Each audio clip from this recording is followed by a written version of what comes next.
friends, and welcome to The Wonder of It All, a podcast about the blessings and curses of success in the arts and the ways that creative people wrestle with it, embrace it, reject it, obsess over it, ignore it, pretend to ignore it while secretly obsessing over it, and so on and so on and so on.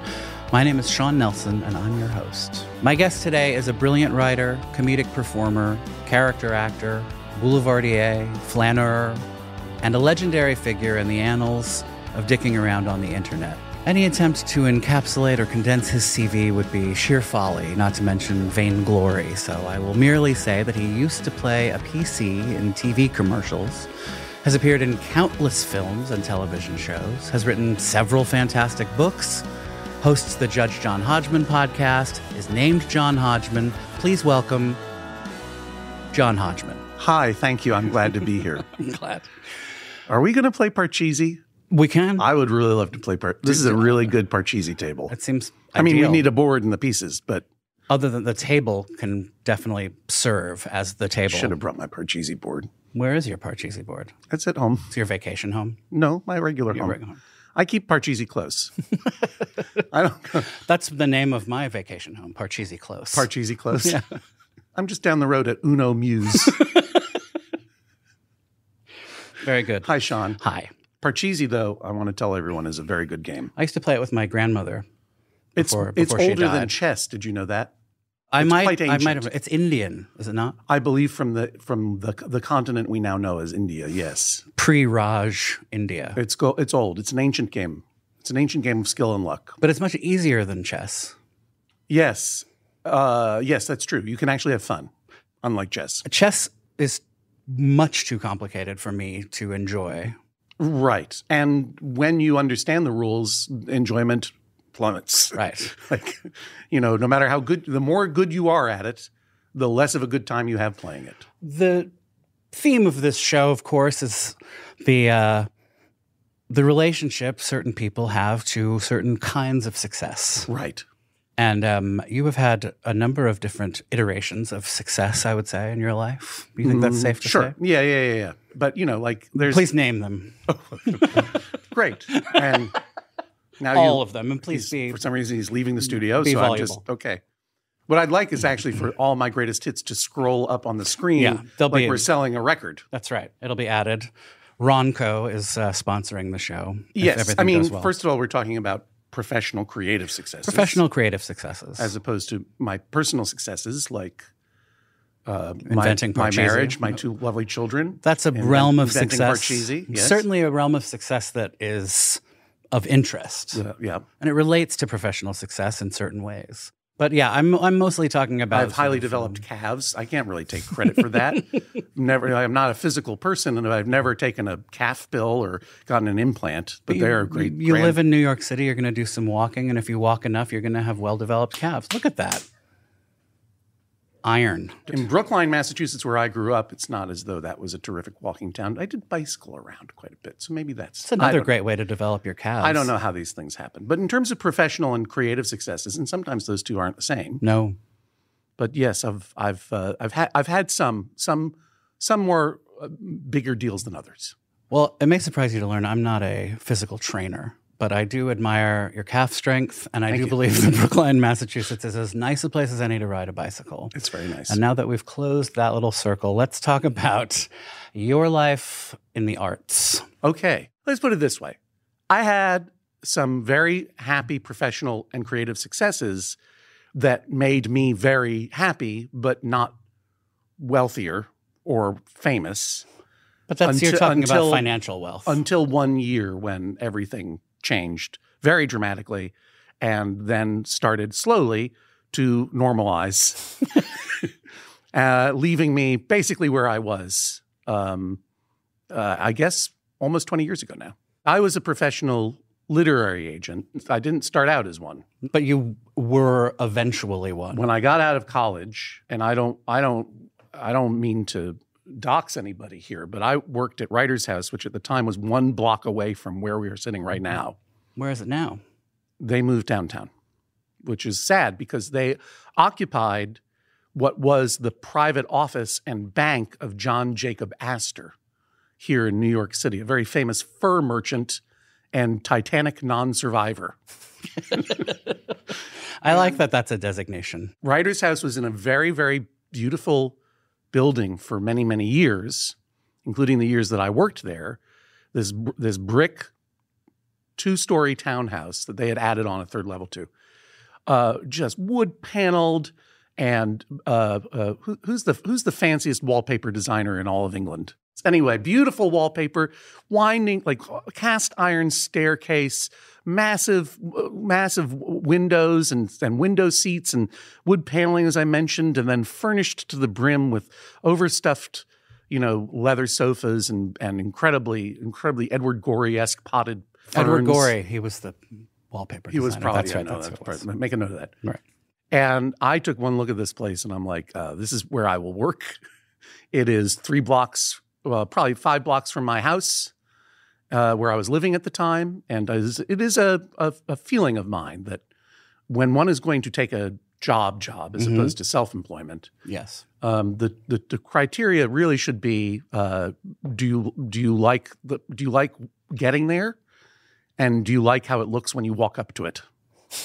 Those are the only two. And do you like how it looks when you get into it? Right. And what about leaving? Does that have any sort of weight? Does that bear any? Well, you're just doing the whole thing in reverse at that point. Right. So, you know what I mean? mean? So essentially it is the first criterion. Like, is it a place that you want to go to every day? Whether that's because it's a beautiful old historic building with lots of dark corners where you can sneak away and take a nap, with as John I would Jacob often do. Astor associations. Yeah, and a huge giant walk-in vault in the back, which was so cool.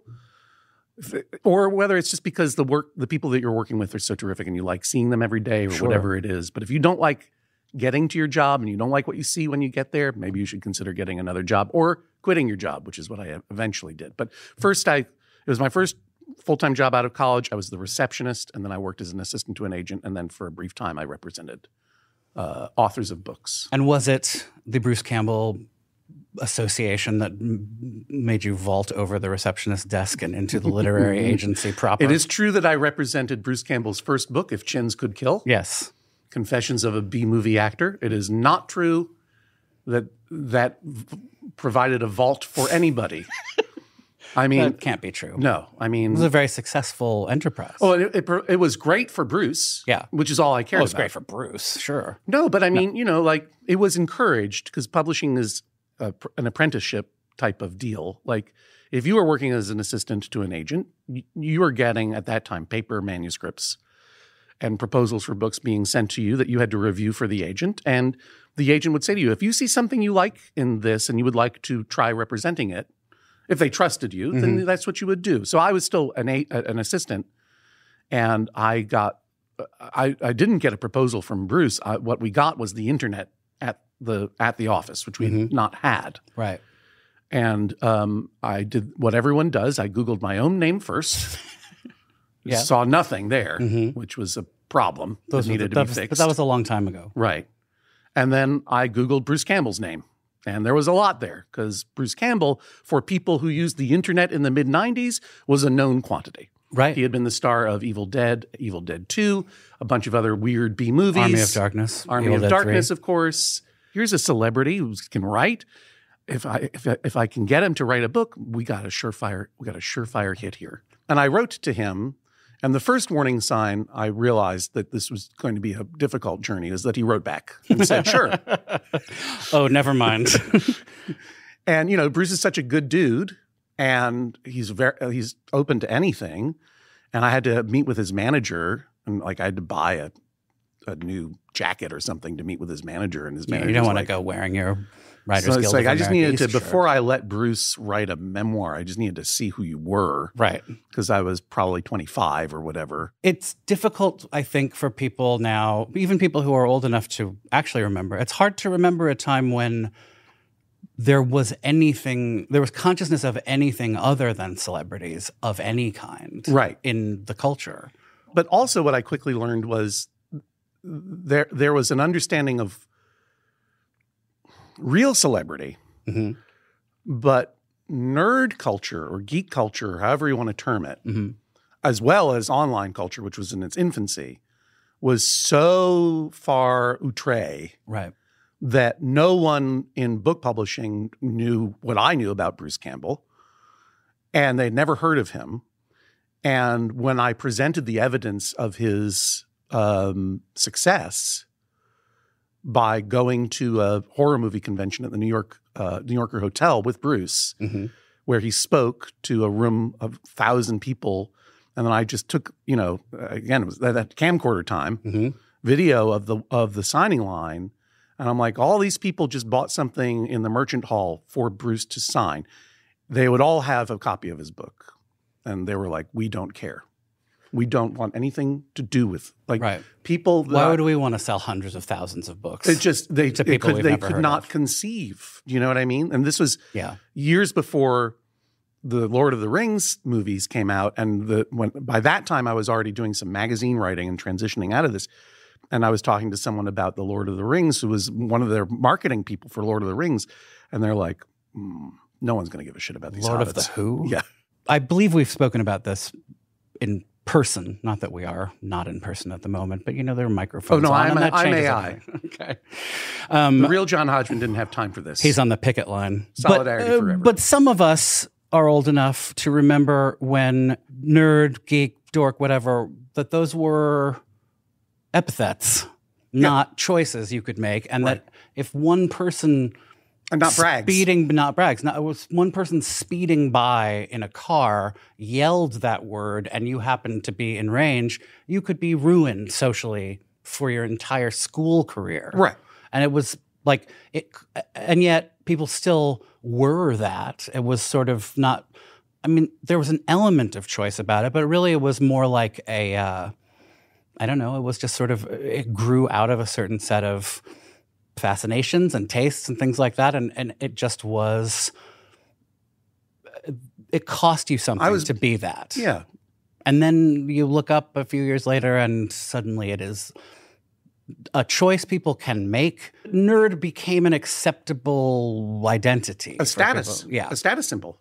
And a cultural sort of force, as you said, both in the consumer way, but also in the creation of culture. And you played more than just a little part in that, but you also sort of reaped the benefits to a certain degree.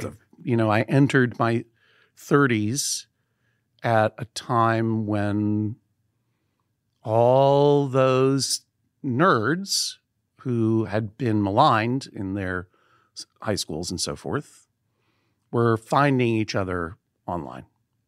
And to be clear, we're talking mostly about who online users were at the time, which are white male nerds. Right. White male movie nerds, fantasy nerds, horror nerds, that kind of thing. And the convention of the convention, where everyone would come and meet each other and feel like they're not alone for, an afternoon before going back. For $15.75. Right. Yeah. And then go back to their suburban high schools and feel utterly alone. Right. Or maybe they had 2 or 3 oddball friends. Now everyone could find each other all over the place. Yeah. And become a consuming force. Not to only talk about that element of it, but right. I mean, that's sort of how the culture recognizes anybody's value, is what kind of purchasing power they can represent. Well, I mean, but the Bruce Campbell story, to me, I still think about the fact that there was all the evidence that this book would be a very huge bestseller. Right. But it still stunk of nerddom. Right. So I'd rather not. Do you know what I mean? Right. If a businessman came in and said, "I'm going to write a book about my theories of business, if you want to become the best businessman in the world by only eating red Skittles and nothing else," which frankly is a pretty good I would be interested lifestyle in channel now that I'm thinking about it. But I mean, lifestyle movement, really, I could probably get some. Signed Mr. S. Kittle. Yeah, right. It's a trick. But if a businessman came in and said, I'm going to talk about how the best businessmen in the world are aliens who only eat red Skittles, but my company is going to buy 50,000 copies of the book to give away at seminars. Right. They would be like, yes, here we go. Really? Do you know what I mean? Like that was a very common grift. And is that because that was like a a financial win that would have been below the radar and allowed them to keep pretending that the real celebrities in the world were John Updike and John Cheever and such? Oh, I mean, I think that not that those guys aren't. In the 90s, book publishing knew that it was under threat. Mm-hmm. They just didn't feel like doing much about it. Right. And because, it had always been an avocation as much as a vocation. Mm-hmm. It was a hobby industry for wealthy young men and women, mostly men initially, who had artistic pretension and probably family money, who could afford to live in New York and not make any money. Your Astors.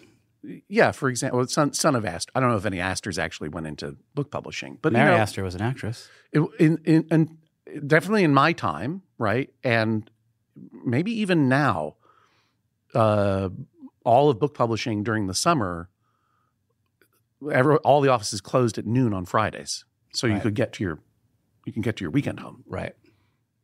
And so that gives you an impression of who was working in the industry, right?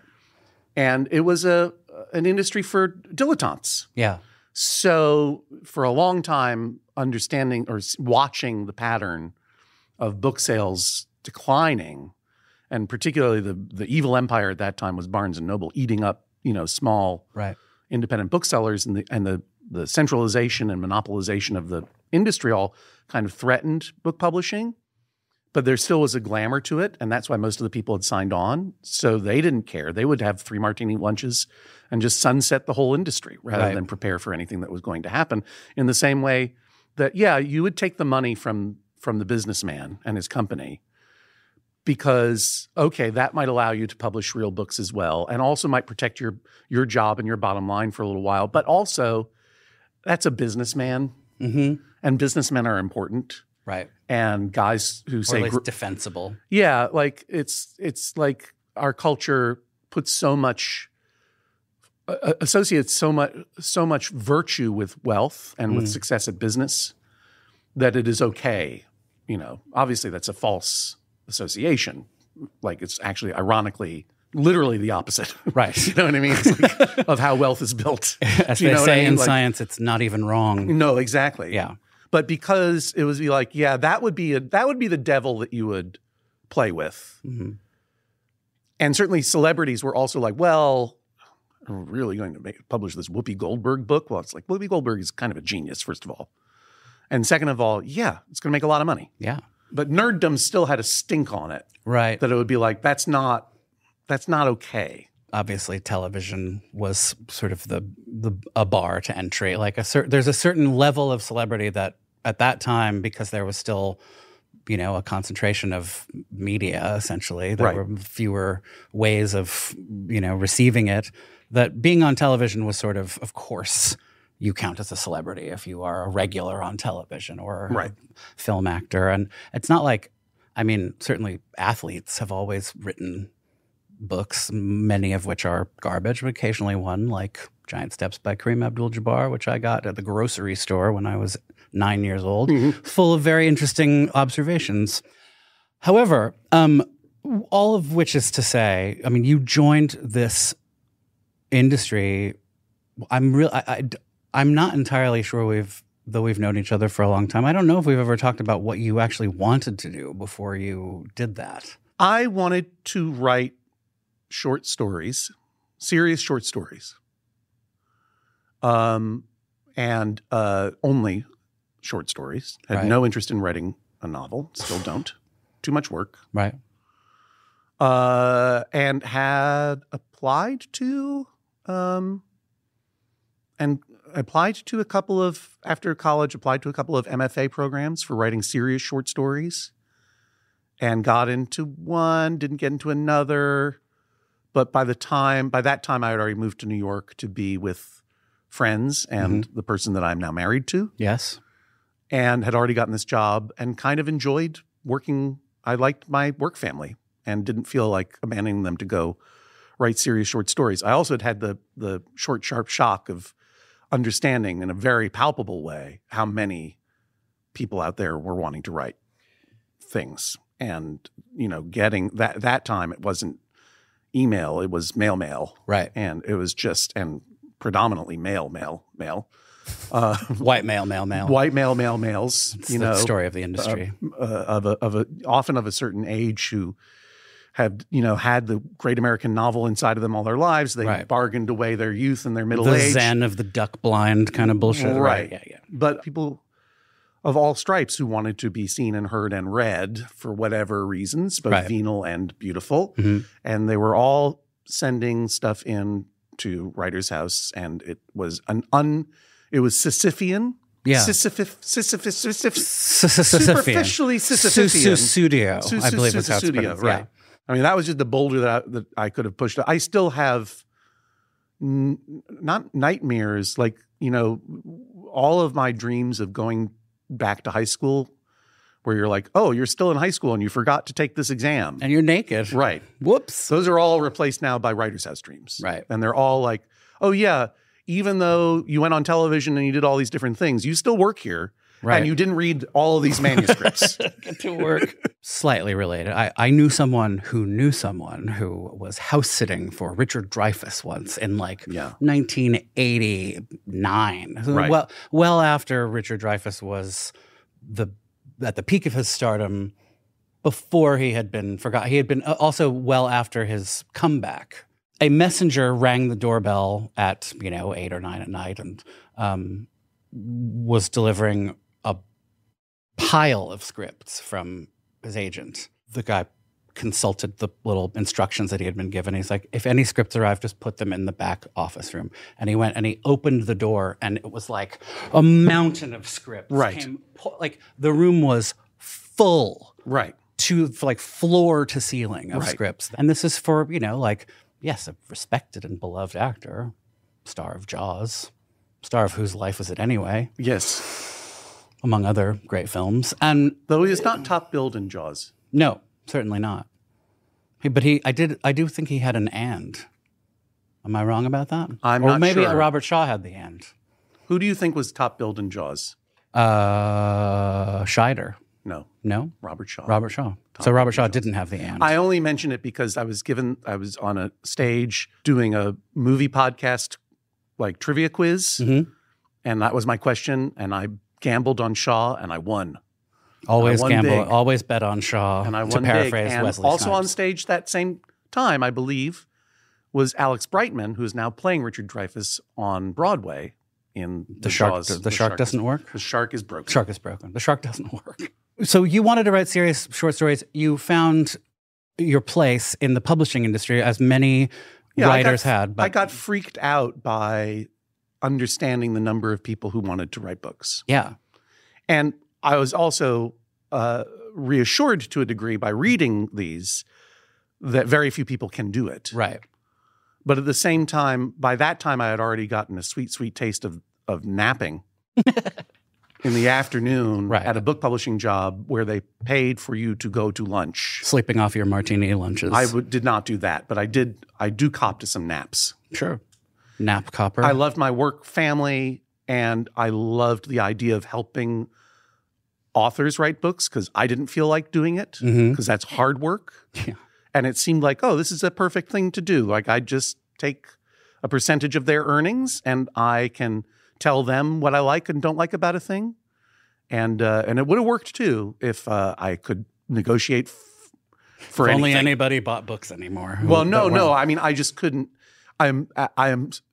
Was and to some degree still am so profoundly uncomfortable with confrontation.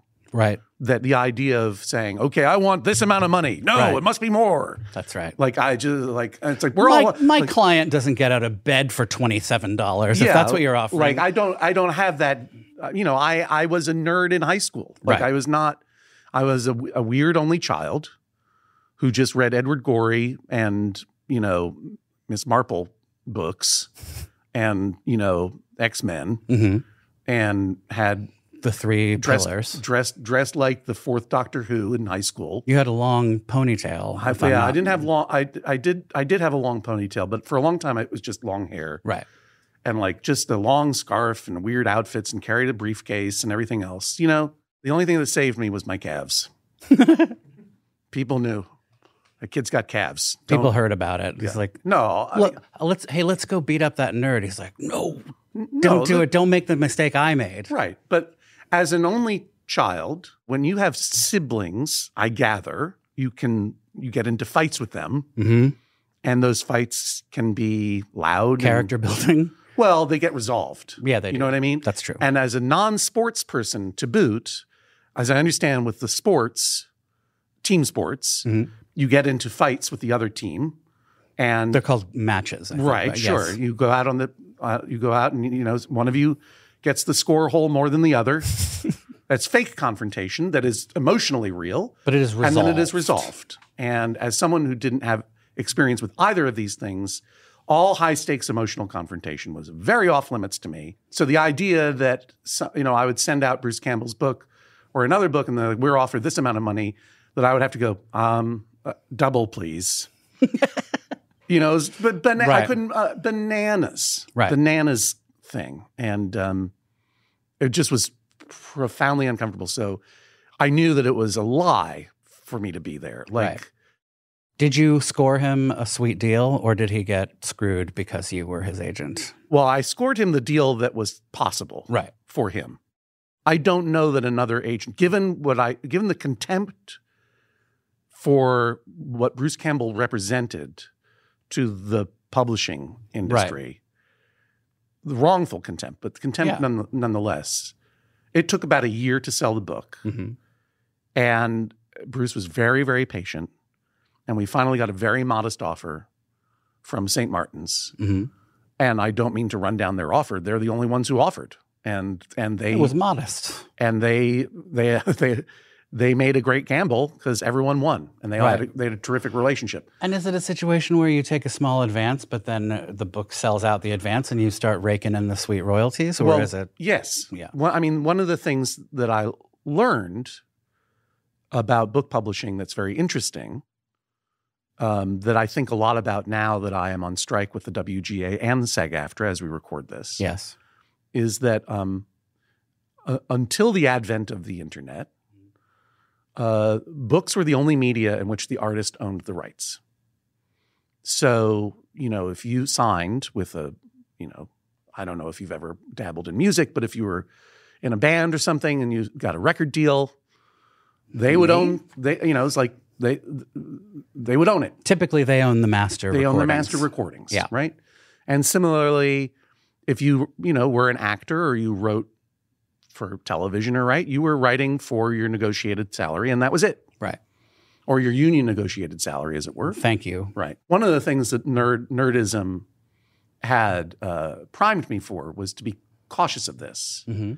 Because the great comic book creators, Jack Kirby, and the two guys, obviously, who invented Superman, and, they didn't get credit for their work, and they didn't own the copyright. And it was only when the movie Superman came out that the public shame was so great on DC and Warner Brothers at the time that I think it was Joe Shuster, in particular, was basically living in poverty. Right. That they gave Joe Shuster and Jerry Siegel money and acknowledgement as creators of Superman.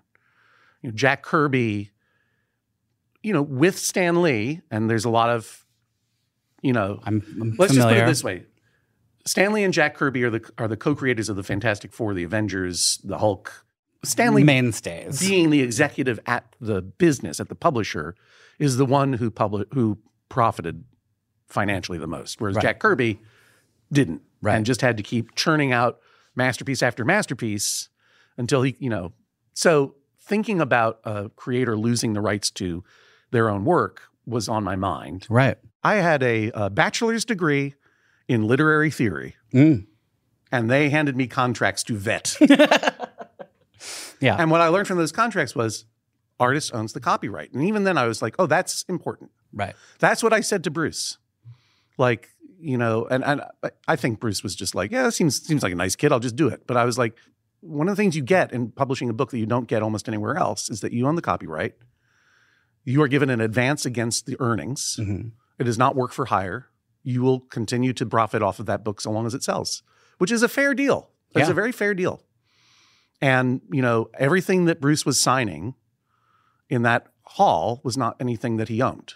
Right. So this would be something that he owned.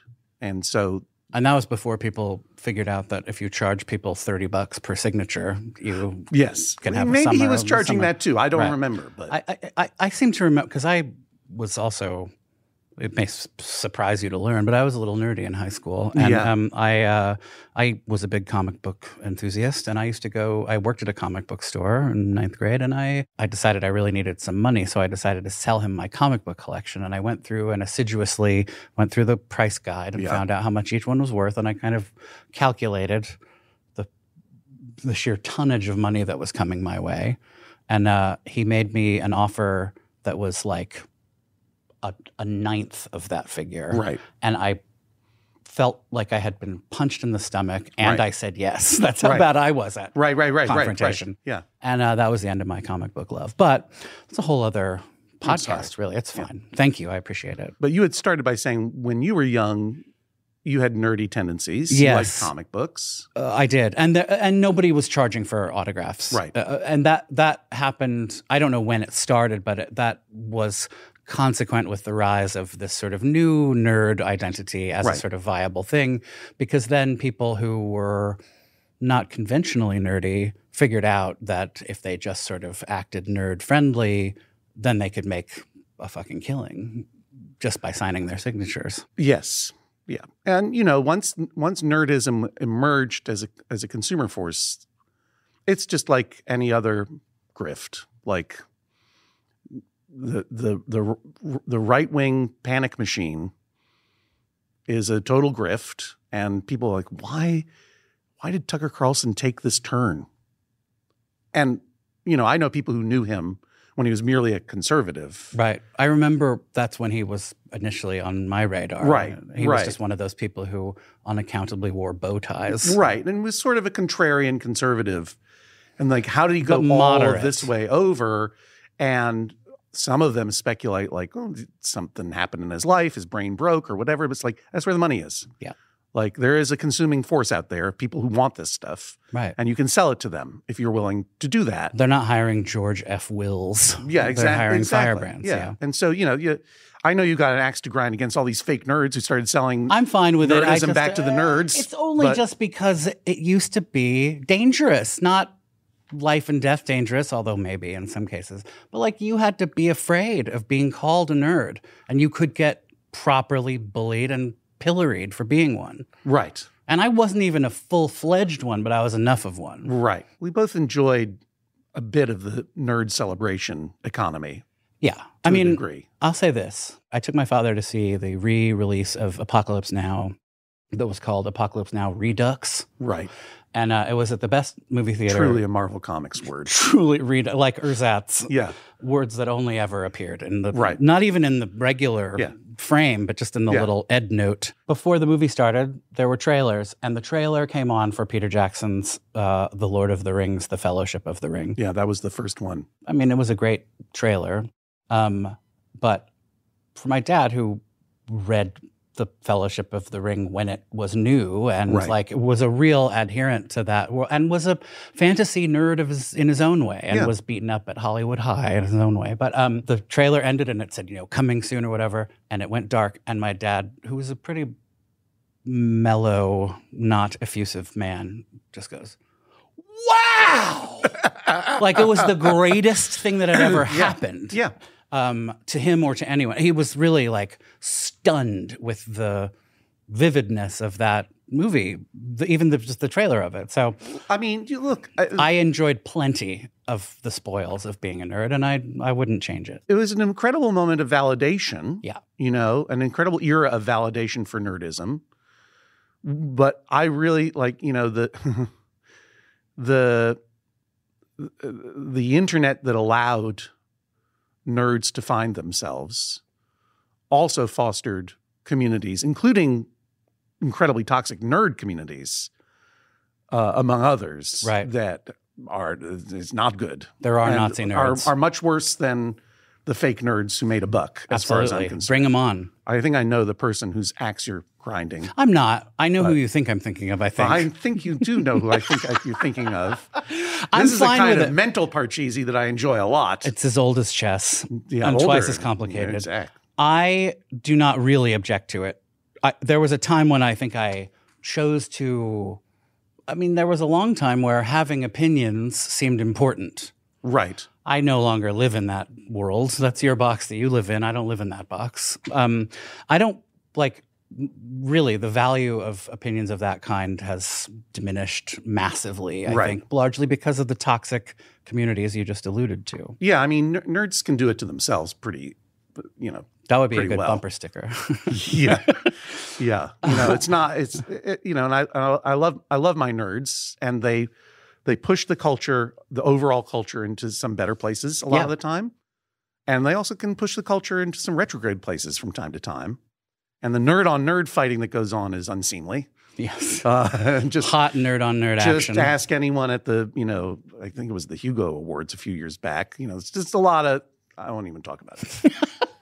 Because I don't want to get making a note to ask anyone who was at the Hugo Awards. I think we can agree, though, that nerds being in a position to move the culture in any appreciable way, other than sort of in this underground sphere, was a huge change. Very, very big shift. Movie theater entertainment, such as it exists, is completely oriented towards, or massively oriented towards nerd culture, and IP culture, which started when Marvel movies started dominating. All of a sudden, not that we didn't have enough remakes and reboots already, but it all, it's like, just as there's, rock and roll is now a subgenre.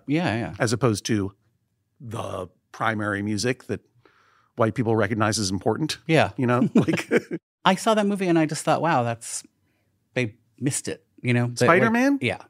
Oh, I didn't realize that was the one you were talking about. That's the one I was talking about. I think that that's a minority opinion. Yeah, it is. I mean, I love Sam Raimi films. I love almost all of them. I host a podcast, the Judge John Hodgman podcast. Can we get that in camera one? Available every Wednesday at MaximumFun.org. And, we adjudicate disputes between people, both about who does the dishes and whether something is good or bad. And one of the pieces of settled law is people like what they like. You're speaking of what nerdism once was. Mm-hmm. And obviously, one of the reasons that a whole group of people glommed on to Marvel Comics in the 60s is that it represented a kind of outsiderdom that they felt in themselves. Absolutely. And Peter Parker was a weird loser. Yeah. Whereas the DC ethos was, look at these carved of marble gods. Right.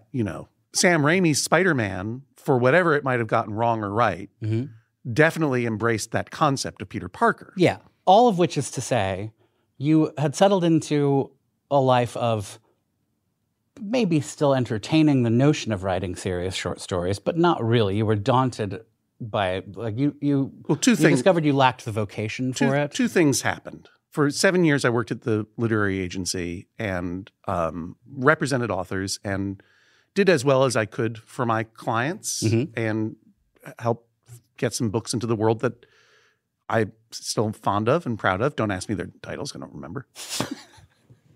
No, Bruce's book, Chang and Eng by Darren Strauss, just to name two. But, I felt very, very deeply unhappy and anxious inside.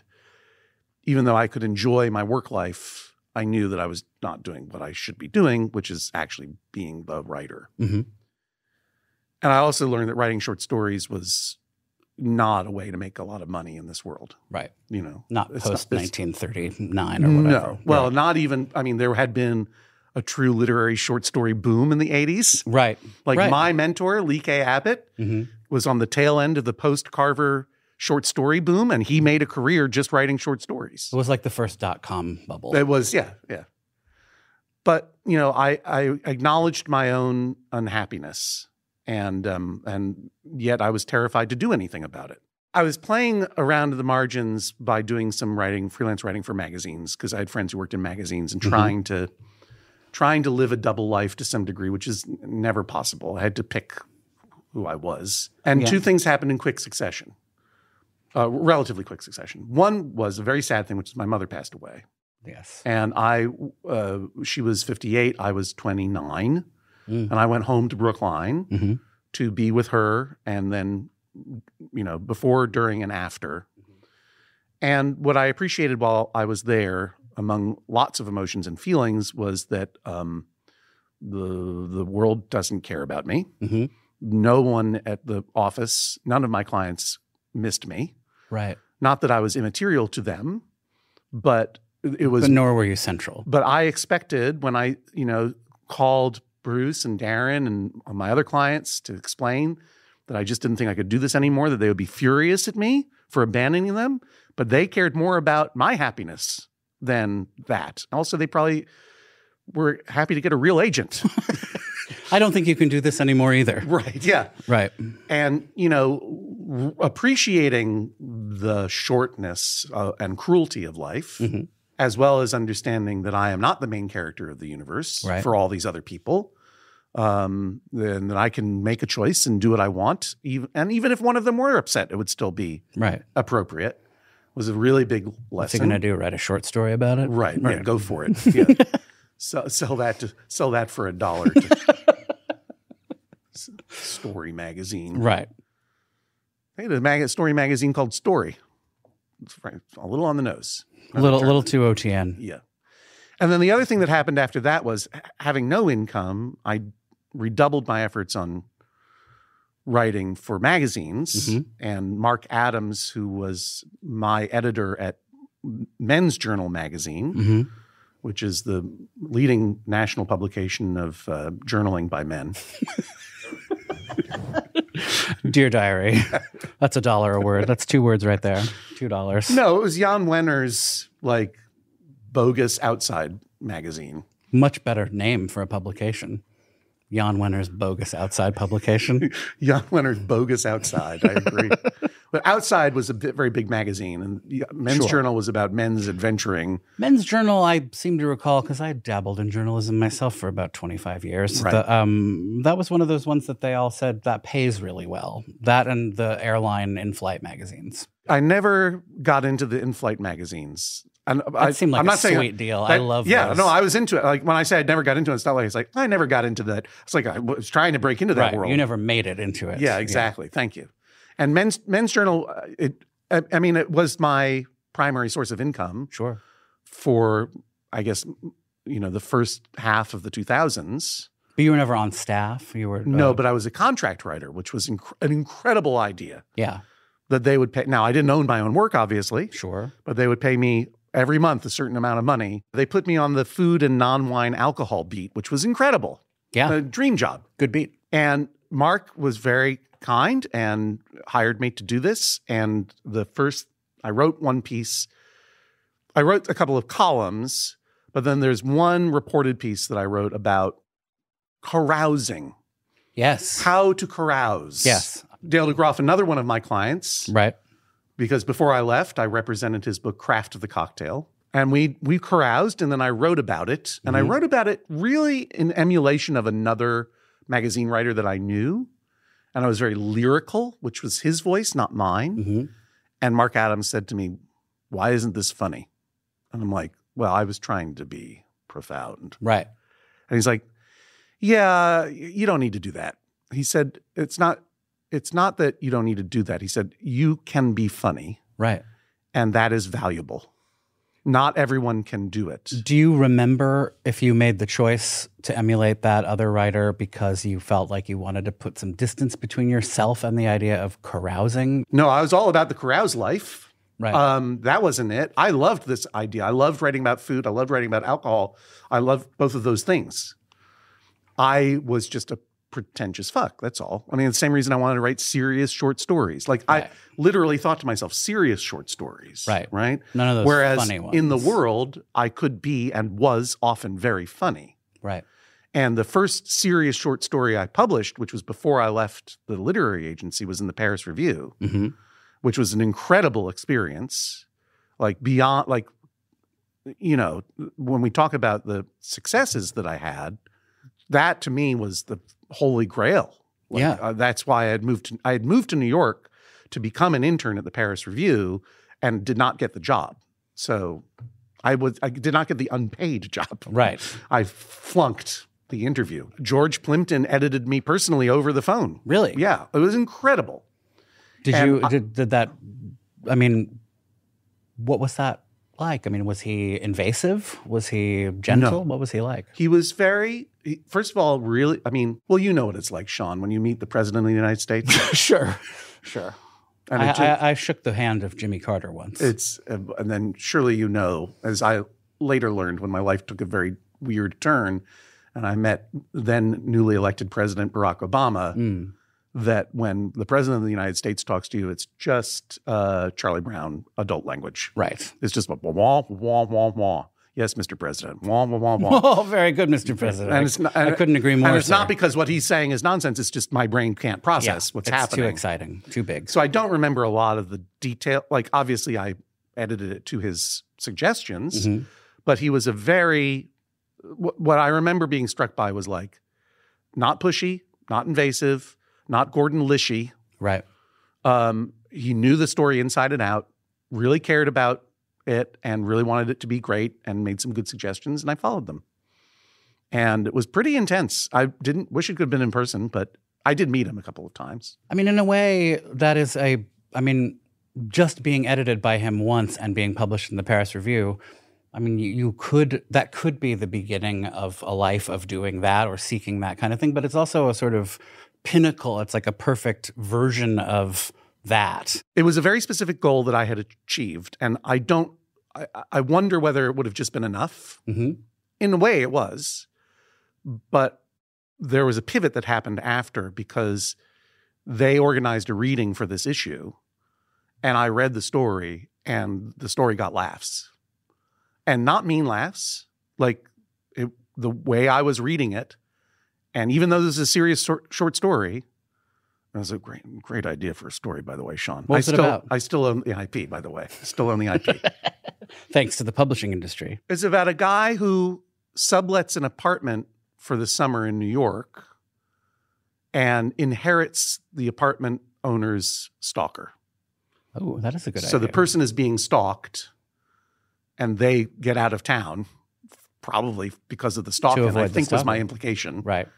And this guy inherits the stalker. And it's just sort of creepy. And it was, I guess I knew that it was clever, but I didn't know that it was funny. But you thought maybe it was like mordant, but it's like I just thought it was a plain old short story, right? And it's not comedic, you know what I mean? Yeah. But it was just like I can't help it. Yeah. When I read it, it was funny, and everyone enjoyed it. And I didn't mind that it was funny. But Look, I can't help being the most hilarious person in a room. That's what it's just, I think that maybe I was trying to be more lyrical and literary in my carousal piece for Men's Journal in order to distance myself from the funny. And Mark Adams was the one who course corrected me and said, no, just because it comes relatively easily to you doesn't mean that it's easy or something you shouldn't pay attention to. It's not easy for everybody. It's not something everyone can do. And everyone likes it when people are fun. Everyone likes funny. It's true.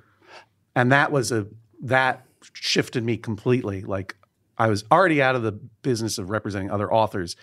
And then I knew exactly. I mean, I was going to continue to write service journalism, celebrity journalism for a while, not investigative, but whatever. But I then, doubled down and was writing for McSweeney's, writing humor for McSweeney's, led to the book that I wrote and blah, blah, blah. And years later, I heard an interview that my podcast co-host, the Judge John Hodgman podcast, available Wednesdays at MaximumFun.org, co-hosted and co-created by my friend Jesse Thorne. Yes. He has an interview show on NPR called Bullseye and was interviewing George Saunders, the incredible writer. Yes. And George Saunders told a story of, similarly, someone said, it's okay to be funny. And George Saunders said, it felt like I had been in a boxing match for 20 years with one hand tied behind my back. And now I had both fists. And do you think that... And the thing about George Saunders is very violent man. Very violent. It's because he's got one hand tied behind his back. Yeah, believe me, if it weren't for these calves, George Saunders would have beaten me to a pulp on multiple occasions. Do you think that your resistance to embracing humor as a voice was because it seemed too much just like yourself, and the idea of writing serious literary fiction was vaunted and it was a vaunted thing that you felt like you had to sort of pretentious fuck. aspire to, right? Yeah, and it always had been. Right. Always had been since I was a youth. Right. You know, I thought that I thought to be serious was to be serious. Right. You know, I thought it would be taken more seriously if I were serious. And I have a serious side, trust me. But the things that come easily to you tend to be the things that you discount the most. That's true. So it's like when, you know, and it's hard, and sometimes it's hard to like take credit for it, right? Because it just feels like, Oh, that thing I just automatically would look, do. my calves have been like this my whole life. It's not like I don't work out. I didn't ask to be beautiful and rich and hilarious. I'm just talking about my calves. It's just the way it is. Yeah.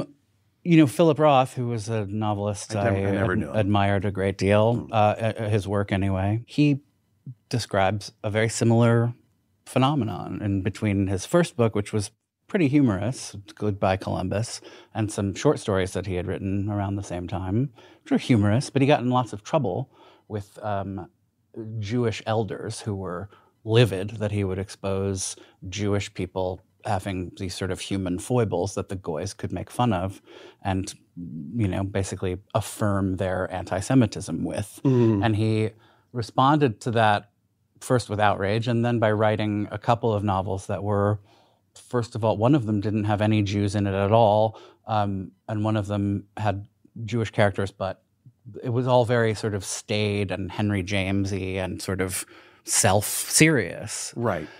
And then neither of those books was a huge success or even that great. And he sort of went into himself and emerged with Portnoy's Complaint, which was sort of obviously his big breakthrough novel, but also this sort of had this uproarious humor about it. Mm-hmm. And it was very much a defiance of the idea of seriousness or the kind of seriousness that you're talking about. Imagine being the kind of person who's like, how am I going to respond to these critics? I know, I'll write a couple of novels. Give me 3 years.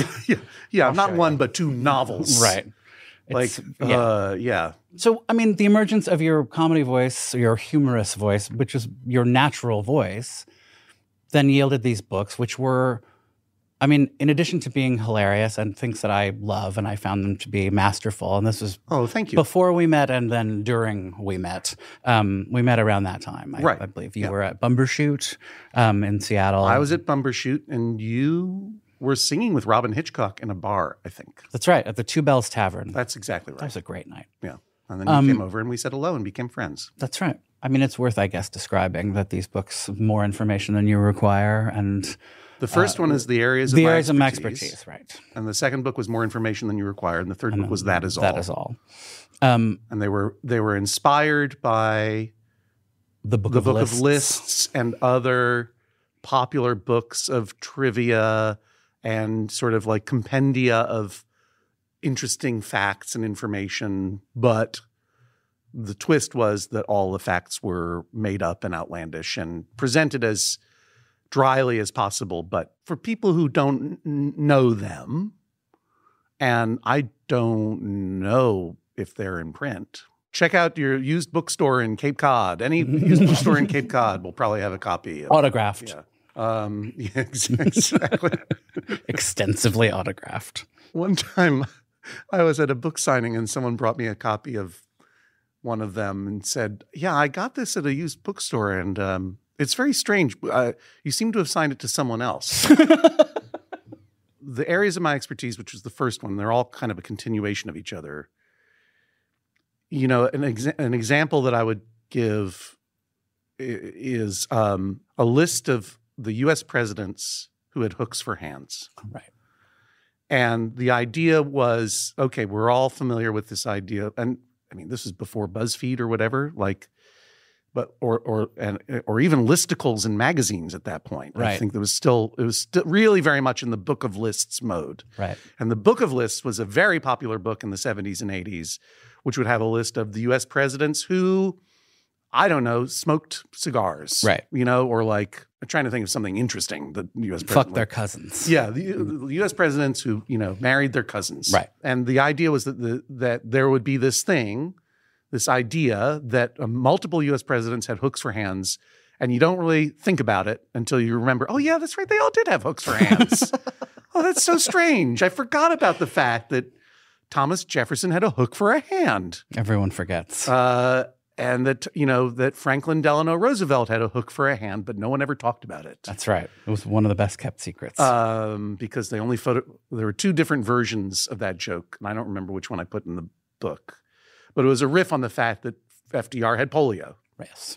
And no one ever talked about it. And so my joke was either, and I told it two different ways for so long, I can't remember which is in the book, but it's like FDR had a hook for a hand, but of course no one knew about it because they only photographed him from the wrist up.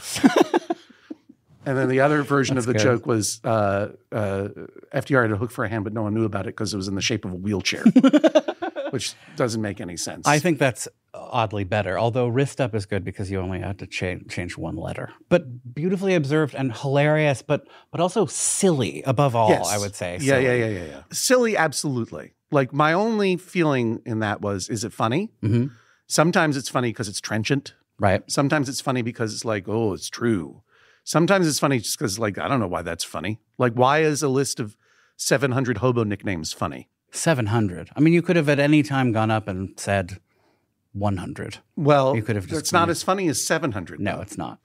And the reason that I knew that was because Sam Potts, one of my oldest friends who designed the book covers to look like Dr. Bronner's soap labels. Yes.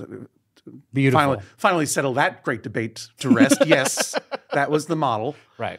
Very dense, lots of text, and just a worldview that was a little bit deranged. That was the idea. But Sam Potts had long before given me one of my favorite books. It was an old hardcover book, probably from the 30s, called 700 Sandwiches. And it was a list of. It was not a list, but it was recipes for 700 different kinds of sandwiches. That is a great gift. And I was like, 700 hobo names. It just made me laugh. Yeah. And so that was very silly. So it was silly. Yes, but also it was important to me that the jokes not be chiefly non sequiturs. Right. Not like, to me, it's not funny to say, this is a banana. You know what I mean? Like, it's not funny to me either. It's not funny to anyone. Right. It's safe to say. But yeah, I can't think of a good joke for this empty glass. Right.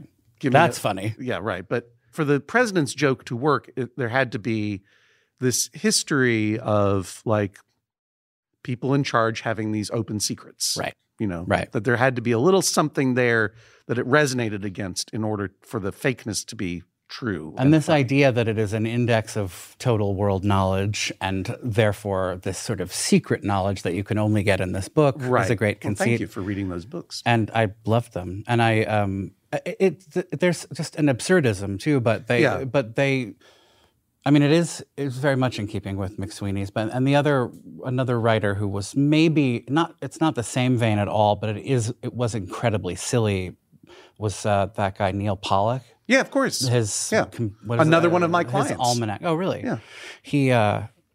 He came and did a reading in Seattle once, and I had just gotten copies of my Joni Mitchell book for 33 and a Third. Oh, yeah. And I had one with me, and I had read his book where he was, what is that called? The Almanac? No, it was where he basically impersonated a bunch of... The Neil Pollock Anthology of American Literature. Right, yeah. Were you his agent at that point? Yes, I believe that McSweeney's published that book maybe when I was unable to sell it for him. Right.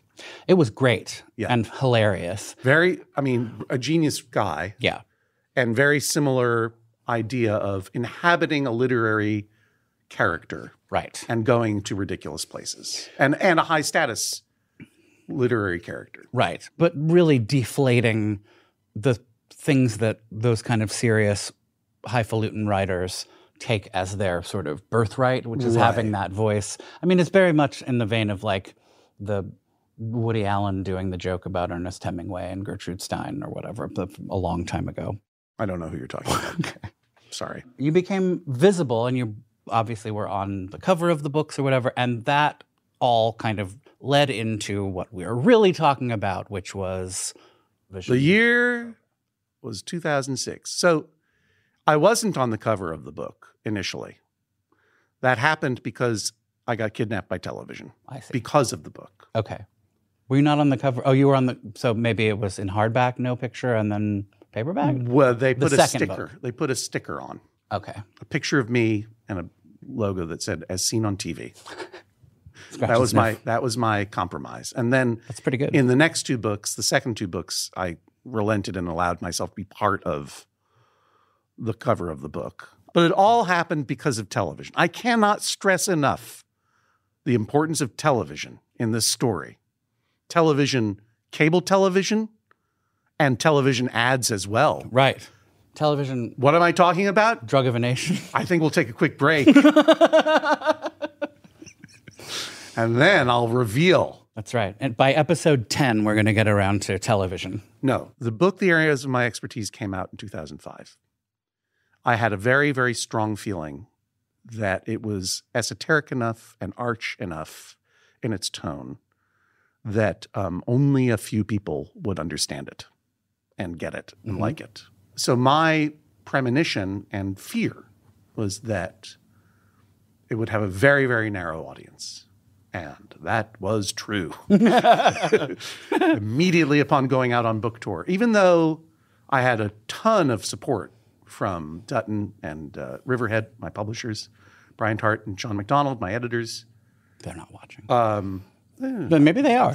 They changed my life. All right.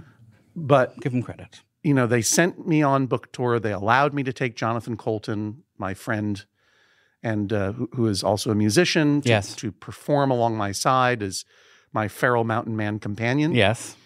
That I said that I had rescued from the woods of Southern Connecticut when I was at Yale. Yes. Even though he was my classmate. We did this whole theatrical reading experience. And from place to place I went, and it was like 5 people, 7 people. In San Francisco, it was Jesse Thorne, whom I had been interviewed for about this book because he's one of the ones who got it. Right. And Jesse. And Dave Eggers with a baby right. carrier with his baby in it, which was very nice of him to show up. Yeah. And a couple of other people. And it was starting to feel grim. Yeah. And then I got a call saying, can you come back to the East Coast and be on The Daily Show as a guest and promote the book? And I was like, yes, I can. And that happened for various reasons. Like Sarah Vowell, who was a friend of mine, an incredible writer, introduced my work to one of the executive producers. And I think Jake Gyllenhaal canceled, is what I heard later. So I owe Jake Gyllenhaal a handshake of thanks. Yeah. But I flew back to the most terrifying day of my life as I prepped for this show. And I was a guest on the show. And to my real surprise, people were laughing at the jokes, which I had not heard yet. I had not heard real laughter. Because you hadn't been appearing in front of enough people for the laughter. The people who showed up, some of them found it funny. Some of them were simply confused. Right. Not enough. There simply wasn't a mass of humanity significant enough to create laughter. Sure. Now, I have to be clear. The Daily Show employed then and still does a warm-up comedian. Yes. A person who comes out and teaches the audience how to laugh. Sure. And nearly all comedic live studio performance shows. Right. And you have to do it because the audience is they're in a very weird space. They're in a both literal and figurative cold space. Yep. Where they're separated from whatever they're watching by cameras.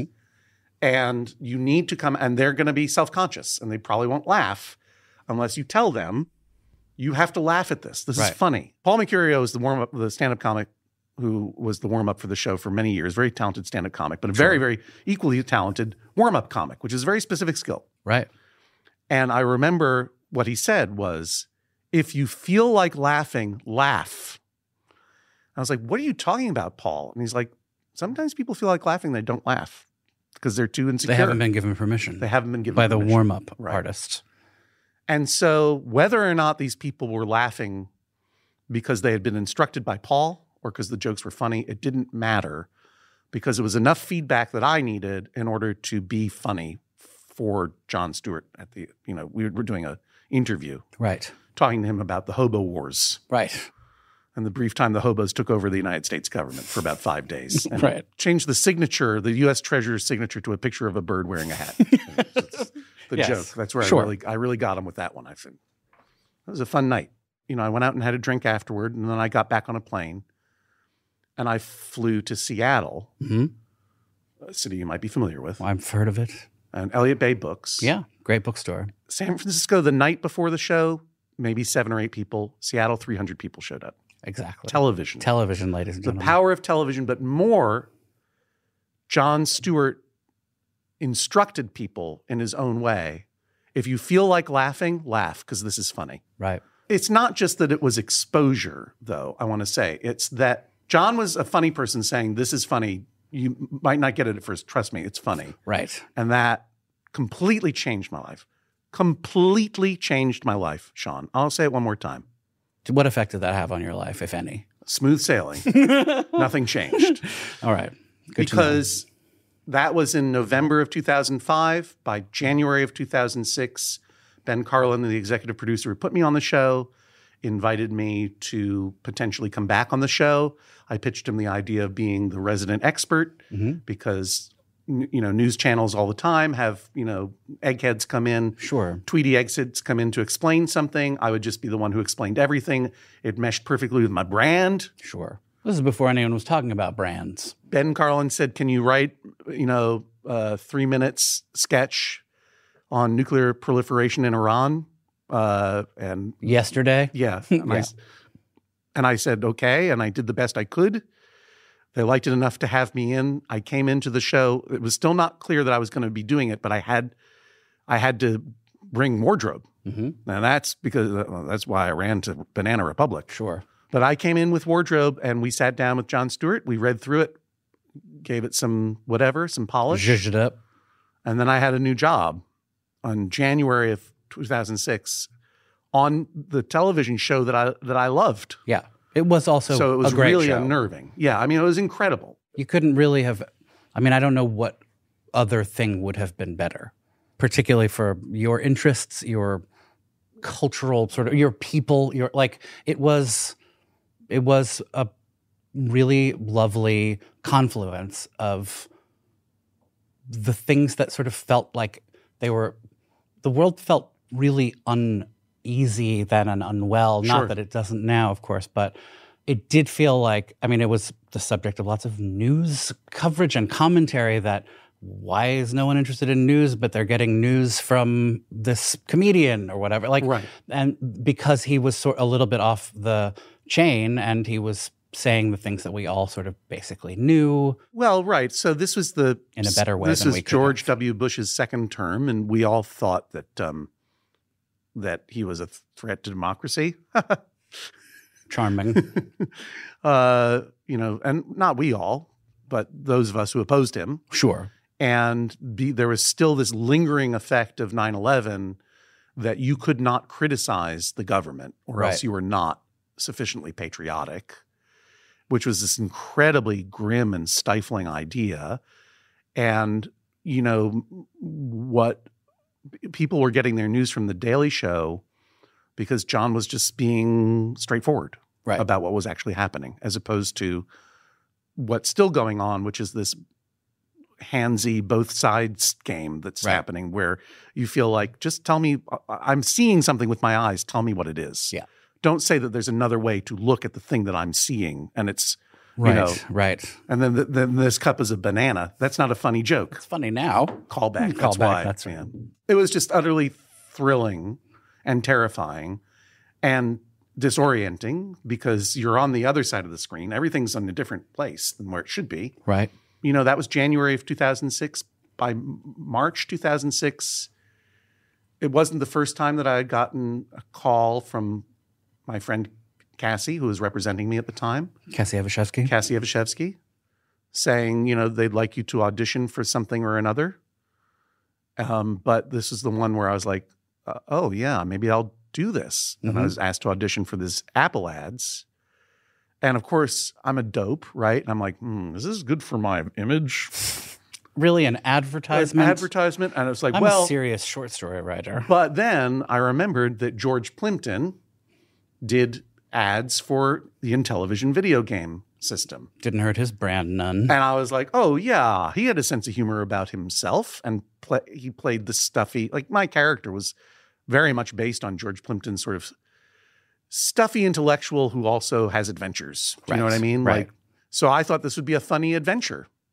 So I went and I auditioned, and I realized that they were not asking me to audition; they were asking everyone to audition. Right. And I was like, I'll audition for this job, and I won't get it, but it'll be a funny story. Right. But then I accidentally got the job and ruined the story. Whoopsie daisy. Yeah. And then so by April of that same year, so this is like from November 2005, I'd never been on television meaningfully, to April 2006, I'm walking onto the set of a national ad campaign for Apple Computer. And it's like, at least with The Daily Show, I knew what this meant. Like, I knew the gravity and you know, I knew the gravity of that situation in the sense that it was going to alter the course of my world, right?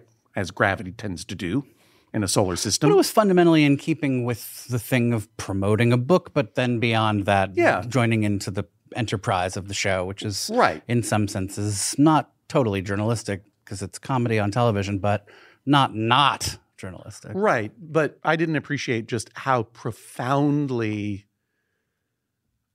big an opportunity I had by getting that job. Right. And I'm very, very lucky that I didn't turn it down because I came close. To turning down the Apple thing or the Daily Show? The Apple thing. I came close because they asked me to audition. I did. They asked me to come back and audition.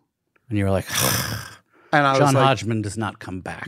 No, I was like, okay, you're kind of dragging out the rejection process, but okay. Right. When I came back to audition, Phil Morrison, who directed several movies, including Junebug. Yes. And directed all of those ads. Mm-hmm. But he was the one who kind of explained, I saw you on The Daily Show. I thought you might be fun for this. So there was a reason for me to be there, right? Not, you know. And that helped me unlock being funnier than I might have been otherwise because I felt like, okay, they want to see me. Mm-hmm. Well, I'll go all in. Right. I'm not going to say it didn't involve beatboxing. Wasn't my idea, but it was a different time. I could do it enough. Right. In a nerdy enough way that it was funny. And when I walked out of there, I was like, oh, fuck, I might have gotten this job. And that was scary to me because change is scary. Yeah. And I knew that what this meant was that, you know, we had a little child at that time. Yes. My wife, who's a whole human being in her own right, was a high school teacher, didn't have a lot of flexibility in her career. Mm-hmm. So we had a part-time, childcare helper. But I was a lot of the childcare. Like I was drop off and pick up. And I love those people. Yes. They're lovable. And I've met them. When they asked me to fly to Los Angeles for a third audition with the person that they had chosen to be the Mac in the ads, mm-hmm. I had to have a real heart-to-heart with Cassie about it mm-hmm. because I was like, this has gone on long enough. Like, they are not going to hire me. Okay? Like, if they're auditioning me the third, like, someone likes the idea of me. Right. Right. But that's not going to be enough to get me the job. Right. And if they were asking me to come back to Midtown to audition a third time, no problem. Right. But to fly the next day to Los Angeles. Now, for me, it was like, I'm not an actor. Yeah. All of this is accidental. This never should have happened. I'm a writer, and this is all going to end very soon. The Daily Show is a complete fluke, and I'm not going to get this job. Meanwhile, I have a 3-year-old who I have to drop off at, daycare. Like, yeah. Are they going to do that for me? So yes. please say thank you very much, but I just can't continue with this. And I didn't get at that moment how risky that was or what a dumb thing that was to do, right? Because anyone who had been in this world, I was just not experienced. Right. Actors don't say, I refuse your third audition callback. Well, I mean, what actors know is that if they're offering to fly you for a third audition, then you are very much in the running. Right. I kind of felt like I've had all the change I can take. I was scared. Sure. And, I've tried this maneuver since then in much lower stakes situations, and saying no means you don't get the job. Right. But in this case, I said, please tell them thank you very much, but I can't do what they're asking. And Cassie said, well, all right. And then I got a call back saying, would you be willing to fly the day after tomorrow? And I'm like, no, it's not a difference to me. She said, no, wait. What if we show you the film the day after tomorrow on the flight? Yeah, no. Instead of flying tomorrow, would you be willing to fly the day after tomorrow? And I'm like, well, no, I already told you. It's not a big enough difference. She said, no, wait. Would you be willing to fly the day after tomorrow if they give you the job? And I'm like, oh, yeah, of course.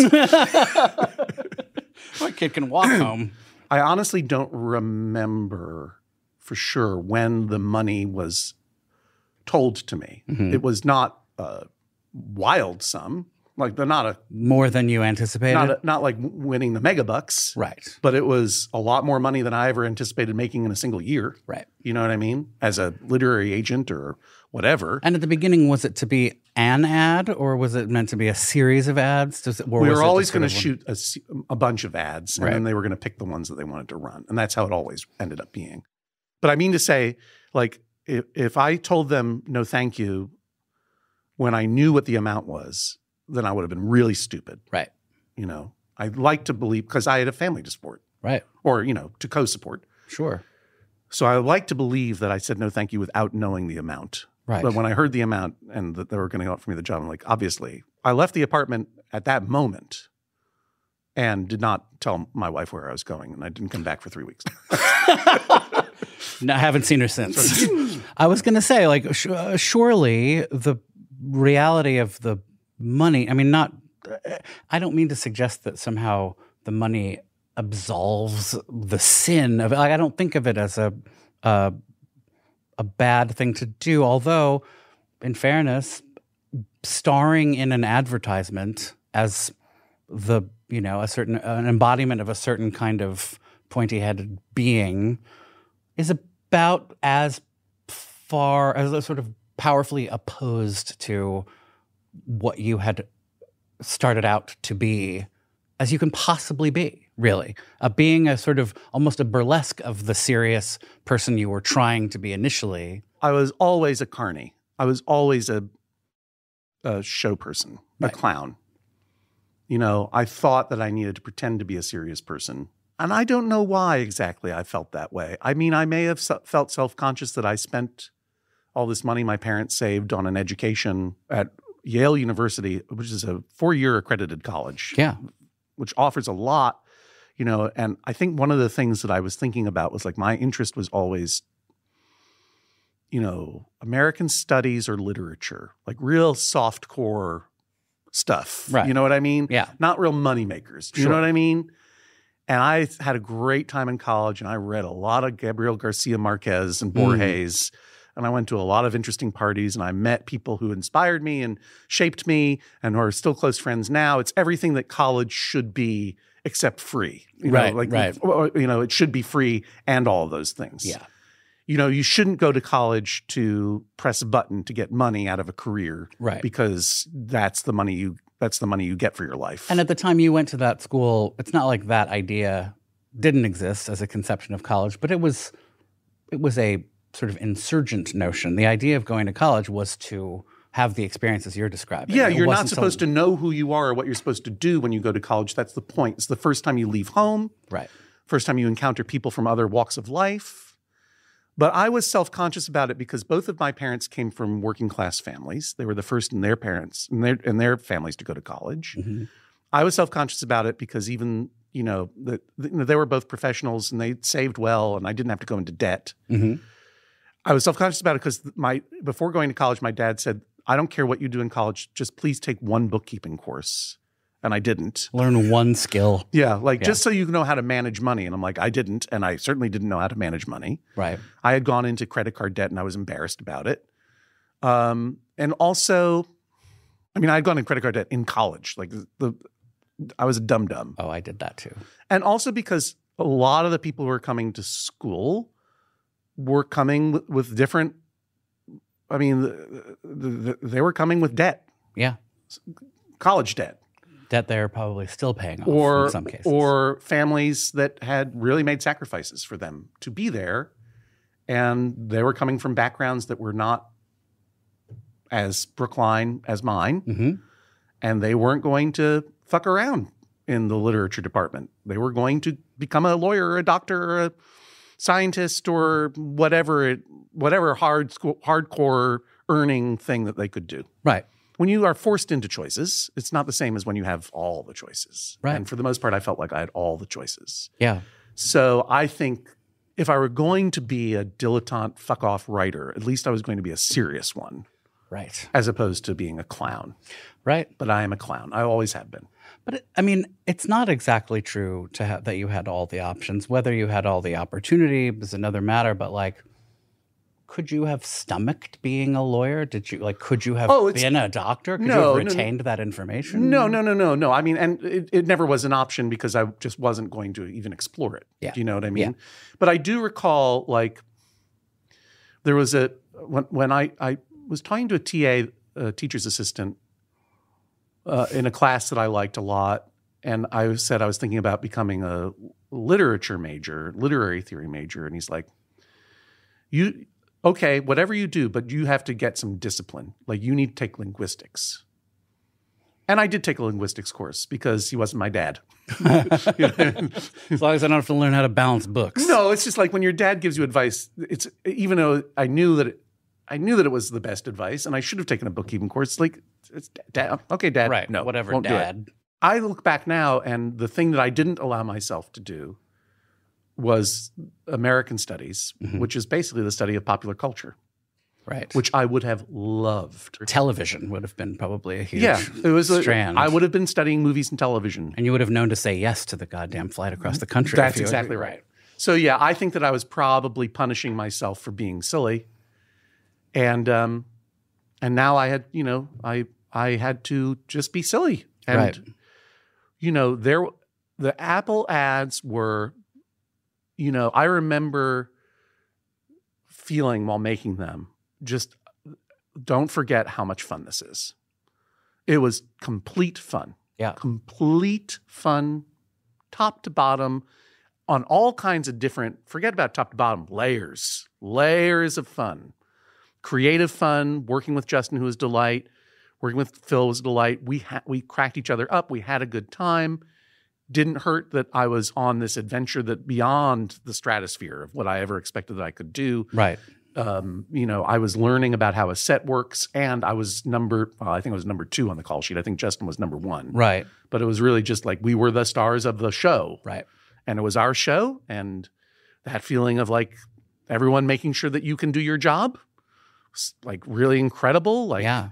There was no one having to say, you have my permission to like what Hodgman is doing. Right. Right? Because it was everyone's job to like what I was doing. And if you were like, this seems a little 1/3 full, right. It would be filled instantly. Yeah. And I remember that like the second round of ads, because we were at Silver Cup Studios or something. Yeah. And it was an older, wherever it was, the dressing rooms did not have private bathrooms. So you walked. No, but my co-star said, does your dressing room have a bathroom? I'm like, no. He's like, it's kind of a bummer. He said, would you mind if I said something about it to see if they have another room that they can offer us? And I'm like, no. And so he did. Second AD comes to me and says, Mr. Hodgman, we're so sorry.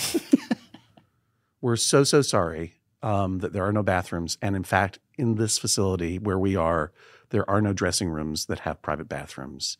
So we're going to get you trailers. I'm like, what? It's like, we're going to get you trailers so that you can. I'm like, it's okay. You don't have to. And he's like, no, I'm so sorry. We're going to do this for you. Because it was made clear to us that you demanded it. I was terrified of that. Right. But, and I was embarrassed by the humility with which I was approached. Sure. I was like, it's really not that important. It's like, it's already happening. So I'm like, oh, okay. And after lunch, he said, well, your trailer has arrived. Well, not trailers.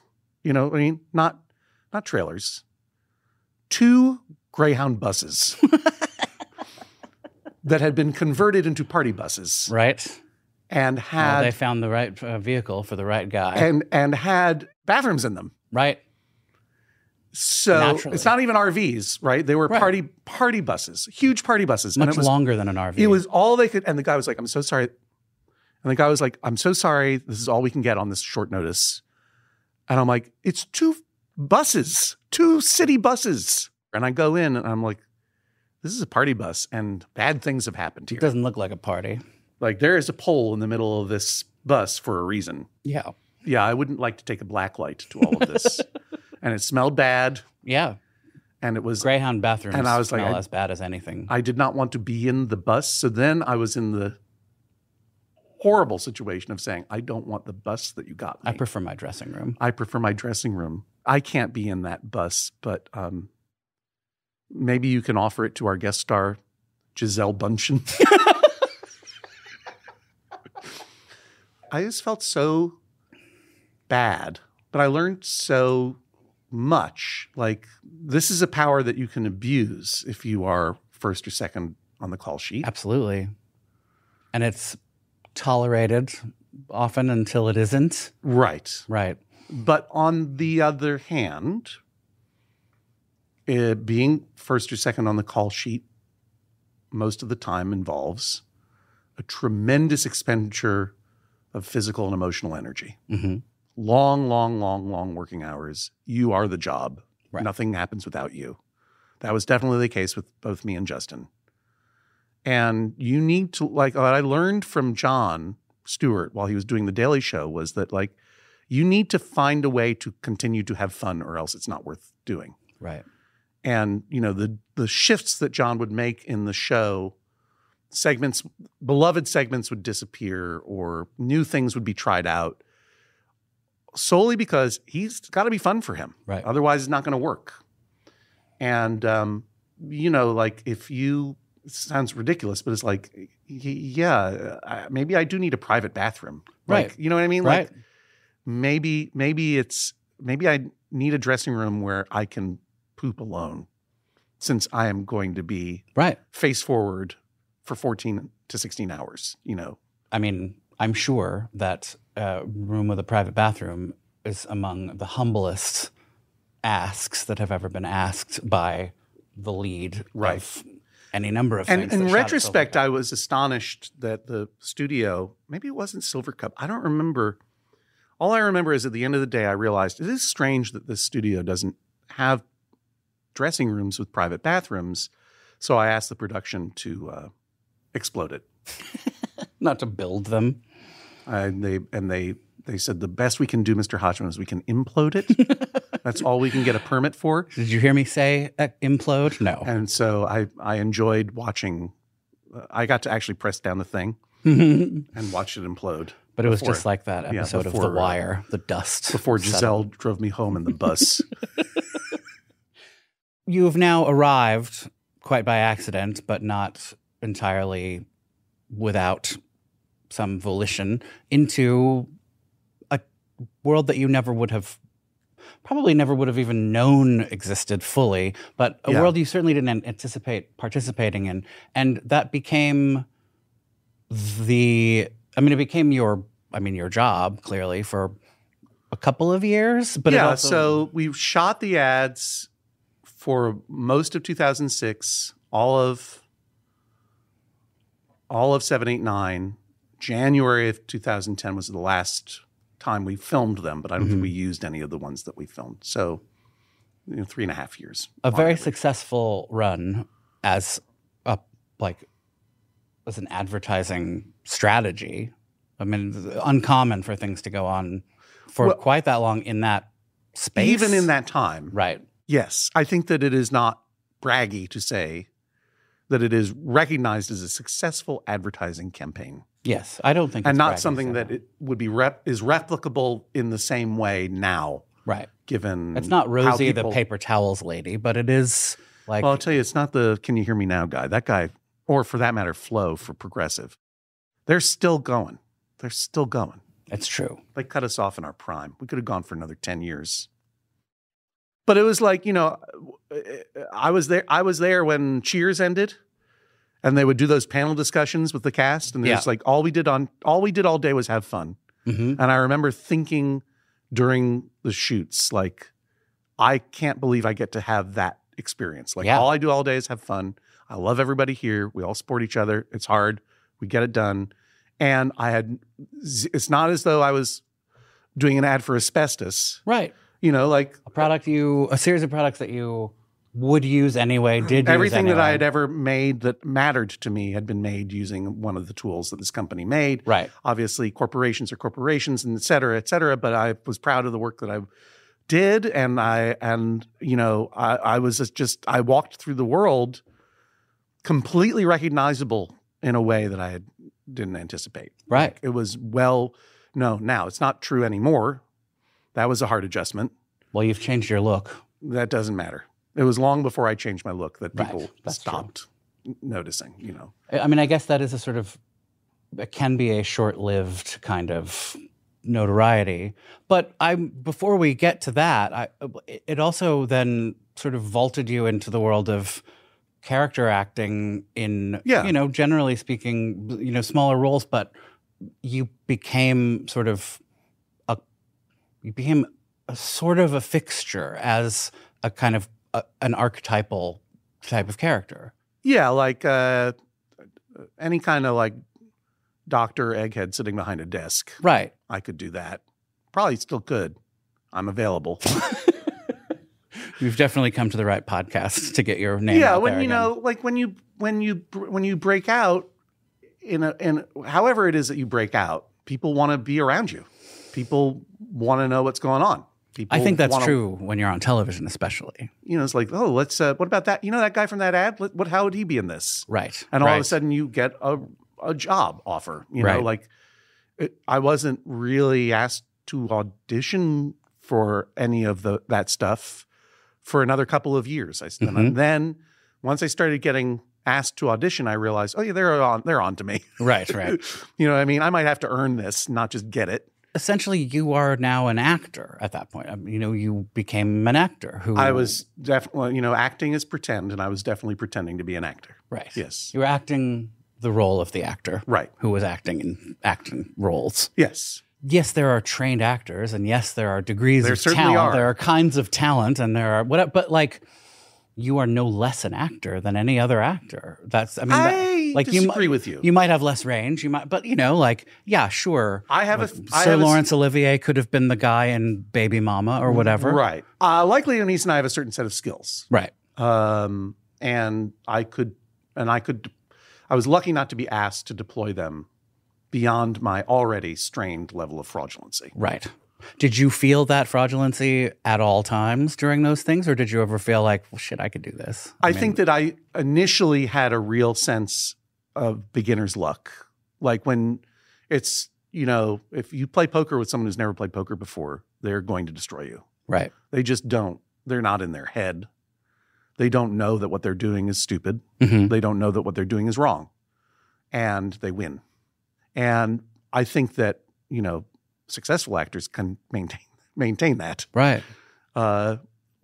Weird, stunted nerds who aren't supposed to be there, eventually that self-confidence erodes. Sure. And I can do what I can do, but actors are, it's sort of like stand-up comedy. I would do a lot of one-man comedic monologues, but I would always hesitate to call it stand-up. Right. Because that's a very specific skill that takes a lot of training, and people are seriously devoted to it. Yeah. So real actors are incredible craftspeople. Absolutely. The sense that good fortune that you have stumbled into is finite and likely to be short-lived is one thing to have as a kind of awareness, as you're doing it. But the sense of the clock is properly ticking and I can hear it and we're getting to the end. I mean, clearly sort of them not doing the ads anymore would have been an indicator of that. But how conscious were you of that, of the acceleration of that finite quality? I mean, the thing that was so surprising to me, and it shouldn't have been, is that,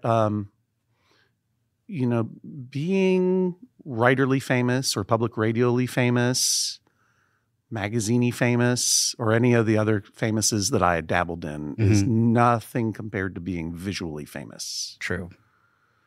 Because when people see someone whom they have seen on a screen, it is like seeing a ghost or a magic being. Like it's not supposed to happen. Yeah. I had seen some of this walking through New York with Bruce Campbell.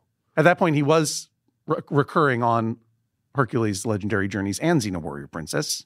We were walking down 6th Avenue, trying to sell his book, going from publisher to publisher, almost literally hat in hand, and hear this guy start going, Aries, Aries, Aries. And he passes us, and Bruce is like, what's going on? I said, oh, he thinks I play Ares on that show, which he didn't. Right. Ares, the god of war. Clearly not his role. He played the King of Thieves or something. Right.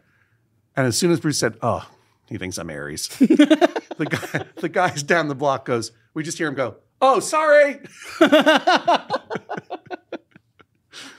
And, then jump forward a few years, and that's happening to me, And it was really, really weird to go out into the world and people are like, what are you doing here? What are you doing here? Right. You look like the PC Hey, guy. you had a computer. Yeah, you look like that guy from the ads. And I'm like, Right. I am that guy. And it goes, that's funny. Good luck to you, pal. Right. Like, didn't believe me, Yeah. And in particular, going into an Apple store was a wild scene. Mayhem. They had me on the screen. Right. There's an MC Hammer song, Sean, Indeed there is. called They Put Me in the Mix. Mm. And I remember back watching MTV Raps. Mm-hmm. This is before you Please Hammer, Don't Hurt Him. This was before Please Hammer, Don't Hurt Him. And in fact, it was Rap City on BET. Yeah. And I was watching it with Jay Evans, and the song comes on, the video comes on. And you may recall the very famous chorus, Hammer, Hammer, I am Hammer. They put me in the mix. And I remember saying to Jay, why is he surprised they put him in the mix? He's Hammer, after all. He is Hammer. It's QED. He just said, I am Hammer. Right. But there's a feeling of being put in the mix, even if you know why you're there, it's still like, they put me in the mix. It doesn't mean it's any less startling, even if you know it's coming. Right. I would say that the real test, the litmus test of where I was in terms of famousness, straight up famousness, was the years of going to the Apple store and recognition happening later, recognition maybe happening at the checkout counter, then there are no more checkout counters, and then it just not happening, and it not happening at all. Right. Which is where it's been now for almost a decade. And it's just because people are older. Right. They've seen infinite images and countless other figures. Well, also, they weren't born. Right. You know what I mean? Also or they were true. 10, or they were 5, or whatever. It's like, Yeah. like there are people like Abby Jacobson and Alana Glazer. I was part of a telethon for Robert Smigel's foundation for autistic kids and research into autism. So I was answering the phones with them. And they had no fucking idea who I was or why I was there. And rightly so. Yeah. And then someone said something about it and said, oh, wait, you were in those old ads? And they're not that My much younger. great-grandfather loved those ads. No, they were so charming about it. Like, they loved it, but it was like, oh, right. It's not this. Everything evaporates. Yeah. Everything disappears. Yep. You do have to find that balance of like, you don't want to be a dope, right? Because we grew up smarty pants 90s kids. We don't want to be a dope. Right. We're cynical. This isn't going to last. This isn't going to last. And also, I never wanted it, and I don't want it now. I'm only doing it because I'm doing it. It's that was my experience with this phenomenon that you're describing. I felt a pressure to have to sort of disdain the experience and not enjoy it, and also act as though it was never important to me in any way and never could have been. Meanwhile, it was the central preoccupation of my life from age 6 to age 20 or whatever. Right.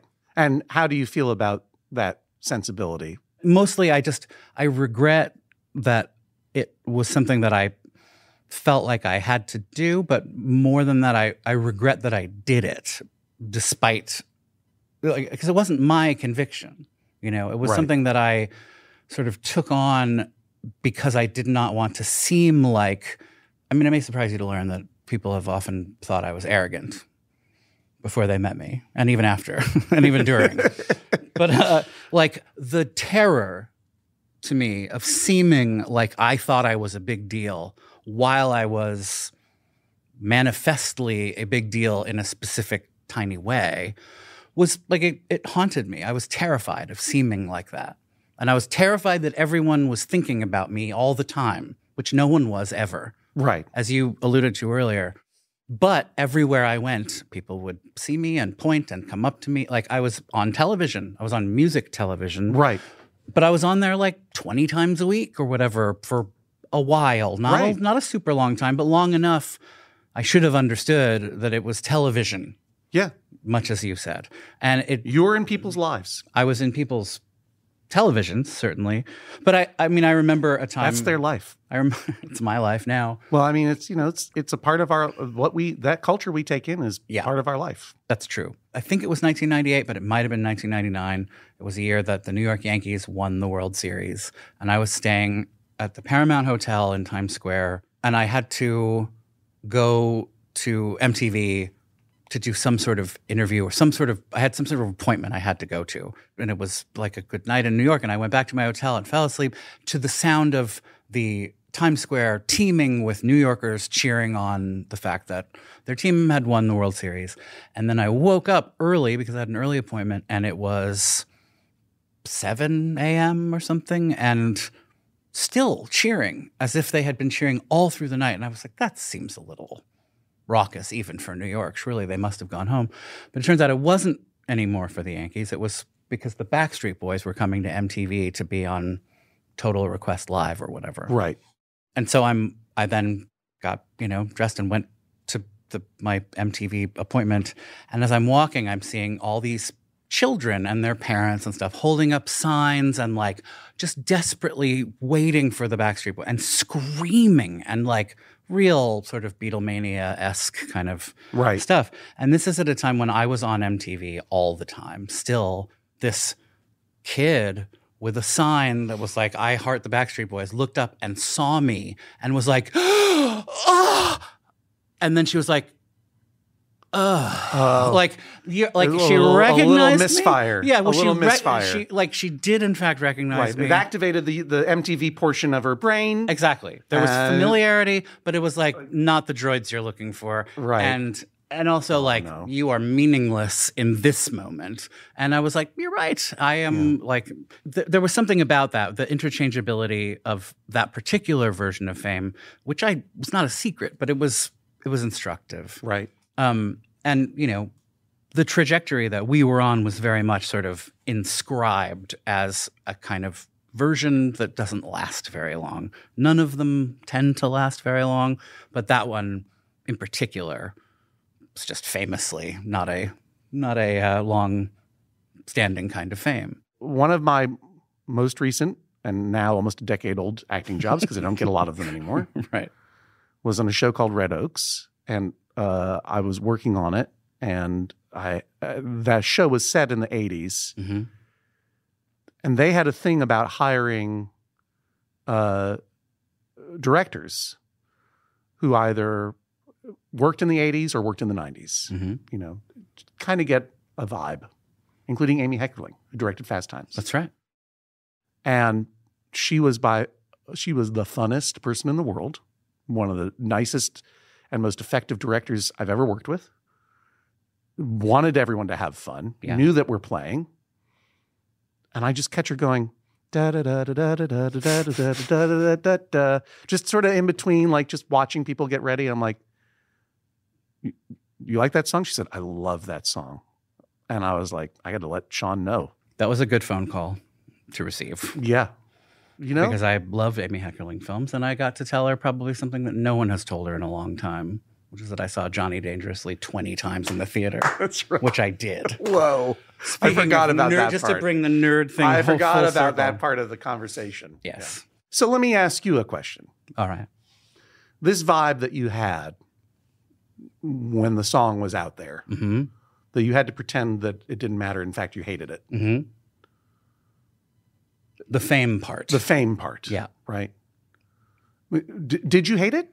I also loved it. I mean, I also loved that the experience had fallen on us because of something we made. And, that we got to have the experience that, I mean, it wasn't, had we had the choice of versions of rock and roll fame, that wouldn't have been the one we chose. Right. But it was the one that chose us, and you really don't get even a vote. Absolutely. I mean, I guess what I'm asking is, I feel like there was a lot of cultural pressure on guys who looked like us in the 1990s with our interests to not get caught liking something. Yeah. Like to not acknowledge that you like something or love something, that you're having a good time, that something is good. There was a lot of cultural pressure in our little world to be cynical and sarcastic and to not be sincere. And I'm just wondering how much of that impulse was that cultural pressure versus how much of it was just internal from you. Well, yeah. I mean, I don't know, because I never, as much as I recognize what you're talking about, that cultural pressure to be sort of diffident and not, yeah, exactly. Right. That was the sound of the time. Sound of the 90s. But I never had any difficulty being very vocal about the things I loved. I was a big enthusiast, and I never really felt, I didn't even really feel weird or hesitant about liking them when they were sort of not the things to like, which is a huge part of why I was writing for newspapers at that time, because that was sort of my beat in a way, to be enthusiastic about things that were lame or uncool in some way. Right. Not to be ableist. But when it came to myself and my own work, my own endeavors, the idea of seeming proud, not really possible. Not in my arsenal. And it was especially acute because there was still a difference between the mainstream and the underground. I mean, not that we were ever underground. We were just unknown. Right. And then we became massively known for one thing. And so the idea of being like, hey, yeah, it's cool. We're at like the MTV Beach House or whatever. Things that were recognized as being not that cool to people who were self-consciously cool. Right. Meanwhile, we were conspicuously uncool, and that was what was interesting about our encounter, our sort of collision with that world. I might have been able to understand that intellectually, but I certainly had no I did not have enough confidence to sort of stand apart from it and even be amused. I lived every day. I was worried in all ways at all times about what everyone else might be thinking. And it was not until I understood no one's thinking about you. Yeah. They might think about you for an instant, but then they move on and continue to not be thinking about you. Right. Because you aren't, as you said, you're not the star. You're not the hero of the story. You're not the main character. You are incidental only because of this weird thing that's happening. And it was also before I realized that when you are exposed to such a massive audience, it's like 50 to 80% of them will have no opinion at all. Right. 10% of them will love it. 10% of them will hate it. And then everyone else will be totally they won't even have heard of it. Well, or whatever. It's just like there's a percentage of people who will love it, an equal to larger percentage of people who will hate it, and then people who are indifferent or unaware. Yeah. And it doesn't matter, if the number of people who love it is slightly larger than the people who hate it, that's good. But it doesn't matter. Right. It can't matter, except in the sense of I'd like people to like the stuff I do, but... Here's what I'm going to say about the years that this thing happened. I tried very hard not to not pay attention. I tried very hard to pay attention to what was happening. But I'm glad that I didn't just talk myself into this won't last. Right. Like, it's going to last as long as it lasts, and whatever happens, don't predict that it's not going to last. Don't talk yourself out of the job like I tried to do right before I got the job. Mm-hmm. Like, just trust that it's happening for whatever reason that it's happening, and it'll go as long as it goes, and there's not a lot that I can do to affect it one way or the other. I'll make some right choices, I'll make some wrong choices, and I did. Mm-hmm. When it all settled down, I had 3 things from it. A free Apple computer, a free iPhone, and a free iPad. Right. All busted by this time. All first generation. Planned obsolescence. I'm selling them now. Go to my Etsy store. That's right. One obviously was, it was a well-paid job, which allowed us to put money aside for our now 2 children. We had another one. They bought another one with the proceeds. So, they have the opportunity to go to college without debt, which is incredible. And I'm not going to ask them to take a bookkeeping course. 2, obviously, was to escape. What I didn't do was stop writing the books. I finished writing the books and indeed wrote more. But, I escaped the horrible situation that so many people face as they get older when they've postponed what they wanted to do. Right. Which I could have easily done had I stayed at the literary agency. Mm-hmm. I could have reached the same age, 35, when it all kicked off, and roughly, let's say 45, roughly 42 when it started to, normalize. Mm-hmm. I could have gotten to both of those ages without doing any of this stuff, not taking any of those risks, and still being like, why didn't I ever do that? Right. Let me write my novel now. Right. Send it in. But the third thing is that, a hit like that, there are hits and there are hits, right? But that first hit, and it's just something that reaches an audience that's so much larger than you could have ever predicted because of some kind of magical thing that happens and it's a serendipity or whatever it is, right? And that'll last for as long as it lasts, no matter what. But it just increases the likelihood that more people will sample it. Like 80% of the people don't care about it. 20% of the people think of it. Well, that's 100%. So 80% of the people don't care about it. And then the other 50%. Maybe 18% more kind of like, oh, yeah, I remember that. Yeah. But like there's a 2% of people that's their go-to song at karaoke. Yeah. Or the song that's in the back of their head. And similarly with me, like, people still come up to me about those books, and they're not always people who are in their 40s. Yeah. And I really feel like what I predicted was true, was that I knew that my first book was going to reach a certain number of people who were going to get it, but maybe a lot of people wouldn't get it. And that's still true. But it was able to reach more of the people who would get it. Mm-hmm. Even though that's not a hit-sized audience, it reached as many people who were ever going to get it in the English-speaking world who did. Right. And they still get it. And I made that connection. And I'm very glad that I did. Like I did what I had to do. I said what I had to say, and some people heard it, and that's about all you can hope for. Right.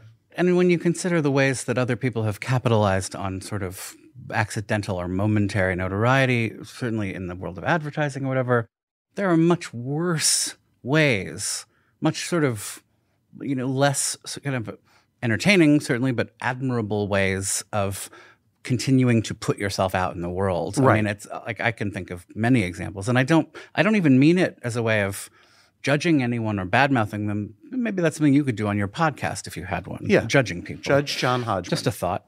Like all podcasts, that one started out as a small column in the New York Times Magazine, if I'm not mistaken. No, other way around. Yeah. One thing I would love to say publicly is that something I really have always admired about you and the way you particularly kind of processed the fame time is that while you certainly never seemed to turn your nose up at any sort of opportunities to extend it, you were always incredibly good at gathering interesting people around you and being inclusive in that way, that you were sort of a community. You were almost like a meeting point for a ton of super interesting people who I always feel very grateful to have gotten to know. Well, I mean, you're saying it now just reminded me like how lucky I am to have been able to make this connection. Yeah. And, it's when you put creative work out into the world, it's like sending out a sonar signal. You want to get a ping back. Yeah. And sometimes the right pings come back. And one of the things about being famous is that you have access to a lot of people. And particularly if you're famous in the creative world, all those creative people that you admire and love have gone through some version of what you've gone through. Yeah. And when you find your people, it's like the nerds finding each other on the internet in the 90s. Like when you find your people, you want to get them close to you. You want to bring them along on your adventures. I hope that you don't get together and cause Gamergate. I won't. There are plenty of people, by contrast, who have have an experience akin to what you had, and who are really like, don't try and like. I'm going to the exclusive thing, and maybe I'll come out and talk to you guys later, but do not fucking embarrass me in front of my famous friends or whatever. Or they surround themselves with like an entourage of yes people and what have you. No, it's like I'm a fan first. Yeah. So I'm a fan of yours and all those creative people that I get to hang around with. Like, I'll kidnap Dick Cavett and put him in the Hotel Chateau Marmont for 24 hours. And hang out with him. Yeah. Sure, if he's willing to do it. I mean, it sounds great. When I talk about meeting President Barack Obama, it's because I was invited in 2009 to do some comedy at the Radio and Television Correspondents Awards dinner, which is the junior prom to the White House Correspondents Awards dinner. I see. And doesn't even exist anymore. Right. But because it made someone run for president. I didn't know what to talk about. It wasn't something I could say no to. Right. Until I thought about, and there wasn't, Stephen Colbert had done Bush's White House Correspondents' Awards dinner. Triumphantly. Right, exactly. And it was like that set the bar. But obviously this is a different circumstance, not only because it's a president that I supported, but also brand new. We didn't know anything about him. And then I realized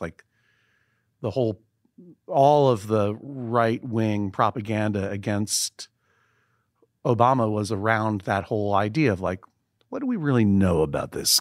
Right. What do we really know about this guy? And I came up with an arguable comedy address, which sort of played on that by going like, are you really a nerd or not? Right. I know that you're out there saying the name Jor-El. But are you going to catch these 5 Dune references? Yay or nay? You're suggesting you couldn't do that today? What I was trying to articulate was that the big conflict is in our culture was jock versus nerd. Emotion culture versus data culture. I mean, I don't know how to say it other than that. You know what I mean? Like teamwork versus individual to a certain degree, outsider versus insider. Barack Obama, like the previous administration brought us to war on a fucking hunch. At best. Yeah. Ruined thousands and thousands of lives. Which isn't to say that there isn't, there aren't virtues to jockism. You know what I mean? But like we don't need a time where we're going to war because we want our team to get a win this time. Right. Do you know what I mean? Yeah. Like there are limits. There are places where it need not necessarily prevail. Right, exactly. And meanwhile, at the time, what we were calling the Arab Spring was happening, and it looked like we were moving into some real social upheaval for the better in a lot of dictatorships in the Middle East. And that was all happening on Twitter. And there was a utopianism to tech at that time. Yes. That the nerds were going to save us. You know what I mean? Yeah. And now it increasingly feels like, now that we see just how not merely disruptive but destructive tech companies are, an obsession with certain technologies, like it's hard to acknowledge. And this is, again, not like everything was better then, now things are worse. Things change. And it is observant simply to say that, tech can cause harm. Right. Not just increase liberty, but increase misinformation and harassment and miscarriages of justice and all kinds of other things. The one thing we have going for it, and this is not to be an ad, but is the iPhone. But I mean, the thing that is still astonishing to me is that until 2007, when they introduced the iPhone, the internet was almost still exclusively white, male, affluent, non-queer. Right. It was people who could afford computers and were interested in them. The iPhone put a computer in every hand. Those hands are a lot of different colors from a lot of different backgrounds. And they have cameras too. Like surveillance goes both ways. Right. And there is a benefit to that. But at the same time, it is hard to adapt to the fact that there was a utopianism to tech geekery in the 2000s that has not played out exactly as we hoped. Not exactly. And one wonders whether we should have been more skeptical. And maybe I'm a little bit more skeptical now. You're writing books. You are doing your podcast. You are doing things that, had you not had this initial blast of attention, you might never have generated enough attention to, make happen. But was there a point where, was there ever a moment where you had to, and I don't mean this in the tech way, but to swallow the pill of okay, those days were then and now this is now, and it's hard, but I am going to keep going. Was there a point where No. it was difficult and became easy? If you really want to know the point when it was difficult and then became easy, there's a story about it in my latest book, Medallion Status, True Stories from Secret Rooms, available wherever you get your books. It's the story when I wasn't invited to a Golden Globes party at the hotel where I was staying. Yes. And I had to listen to the party happen out of my window. In the courtyard below, all my famous friends were partying without me, and I wasn't invited to the party, literally. And then the next morning, I had asked the manager of the hotel, who I've become friendly with, normally when you're in the hotel, if there's a party there, you're allowed to go to the party. They're like, yeah, no. They asked us not to let that happen. Not just for you, though. No. But in general. At the hotel, which was often the site of private parties, right. There was a policy. It was but the hotel guests are allowed to go to the party. This time they're he's not officially, but I mean, people down there. And if you go in, they're not going to stop you. And I was like, look, I might be a fame monster, but I'm a fame vampire. I have to be invited in. Yeah. I'm not a fame werewolf who just goes marauding. Well said. I had to deal with that. And then the next morning, I was allowed back into my lobby where I could sit and have coffee. And there are these 3 dentists or something who were at some kind of medical conference. Using coupons. And they were just like, what'd you do last night after the convention? We didn't see you, Don. He's like, oh, well, it turns out they were having a party here. And I went to the party. I just walked in. They didn't stop me. You ever meet Bill Murray? Fun guy. I was just like, ugh. Yeah. Knowing you technically could go if you were willing to launch yourself into that maw, but then also to know that the possibility of getting turned away is real. That's a real, it doesn't sound like a Rubicon to cross, but that is a big moment in the nearly famous life. But the lesson was, sometimes you're not invited to the party and you just have to accept that you're not invited to the party. Right. Someone else is having the party. They can invite whoever they want. If you're not invited, that's the way it goes. Right. Doesn't mean anything about you. Except that you're not invited. Yeah. The most important thing about me at that time was I am not invited to this party. But I think after that pain, that was there have been other adjustments where it's like, no. Right. But for the most part, when I said to Cassie, this isn't who I am, I can't, I'm not 20, I'm not an actor. I'm not auditioning for roles and ready to jump off to go to LA at any moment. I have a family, I have responsibilities. All those things are true, but I don't think I gained anything by saying this isn't who I am. Right. I acknowledge that I am in this place in my life, and it is primarily very good. I'm happy with my creative output. The only real problem I have is what do I do next? Because I feel like I've kind of done my life's work. So maybe the job is to get out of the way or help someone else, which also could be a lot of fun. I mean, those are always good things to do. Being of service is always good. But I mean, maybe it's time to start writing some serious short fiction. Tried it, didn't work. Tried it recently. Did not. Oh, really? Work. Did not function. Interesting. Yeah. It's just like, but I'm open to it. Do you know what I mean? Yeah. It's like, yeah. And, like it's statistically unlikely that lightning will strike twice, but it's also statistically unlikely that lightning strikes at all. Right. So Right. I'm not here to say like, well, it's pointless for me to say it's all over. You know what I mean? And as equally pointless as it was to say, this will be over soon. I don't know. I don't know. Things happen.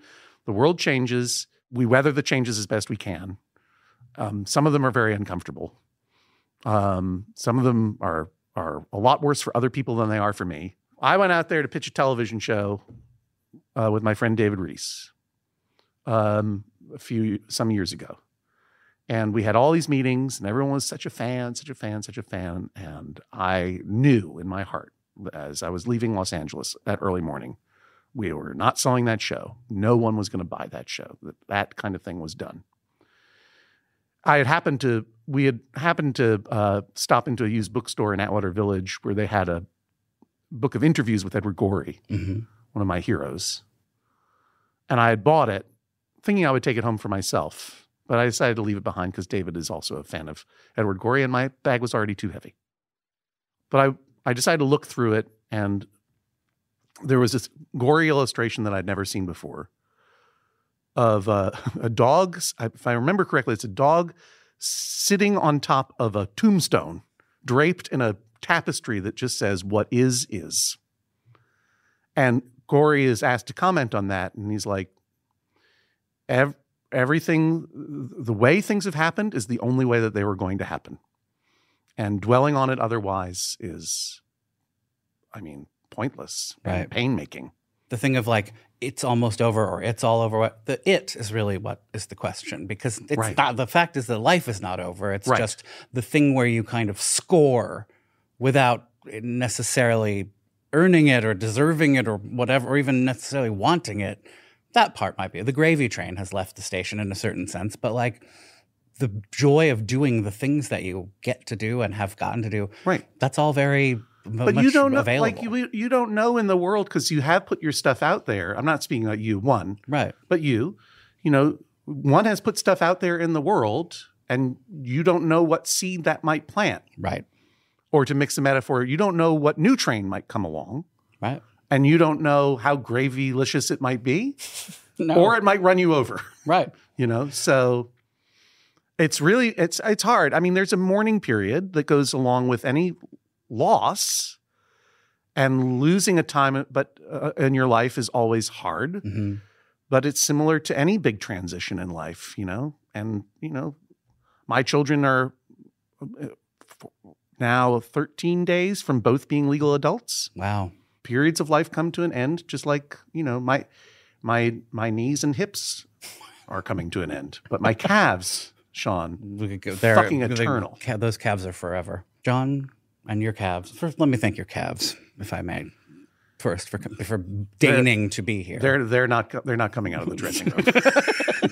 Not without 50 grand in cash. Yeah, that's right. But meanwhile, I will just thank their key representative, Thank you for joining me here on this show. Sean, I cannot tell you what a delight it is to know you and to appreciate all of the incredible work that you've put out into the world and the incredible conversations that we've gotten to have off mic as well as on, off stage as well as on, and to experience you. And I'm glad that I sent a signal out into the world that reached you. And then I was like, and he wrote that song. That's good. I like that song. It's pretty good. Yeah. Likewise, and it gave me a real bonding moment with Amy Heckerling, who's also my hero. So that's perhaps the greatest work I've ever done, and I didn't even know I was doing it. Your cave drawings are a success. You are immortal. All right. Well, I can't do any better than that. Good night, everybody.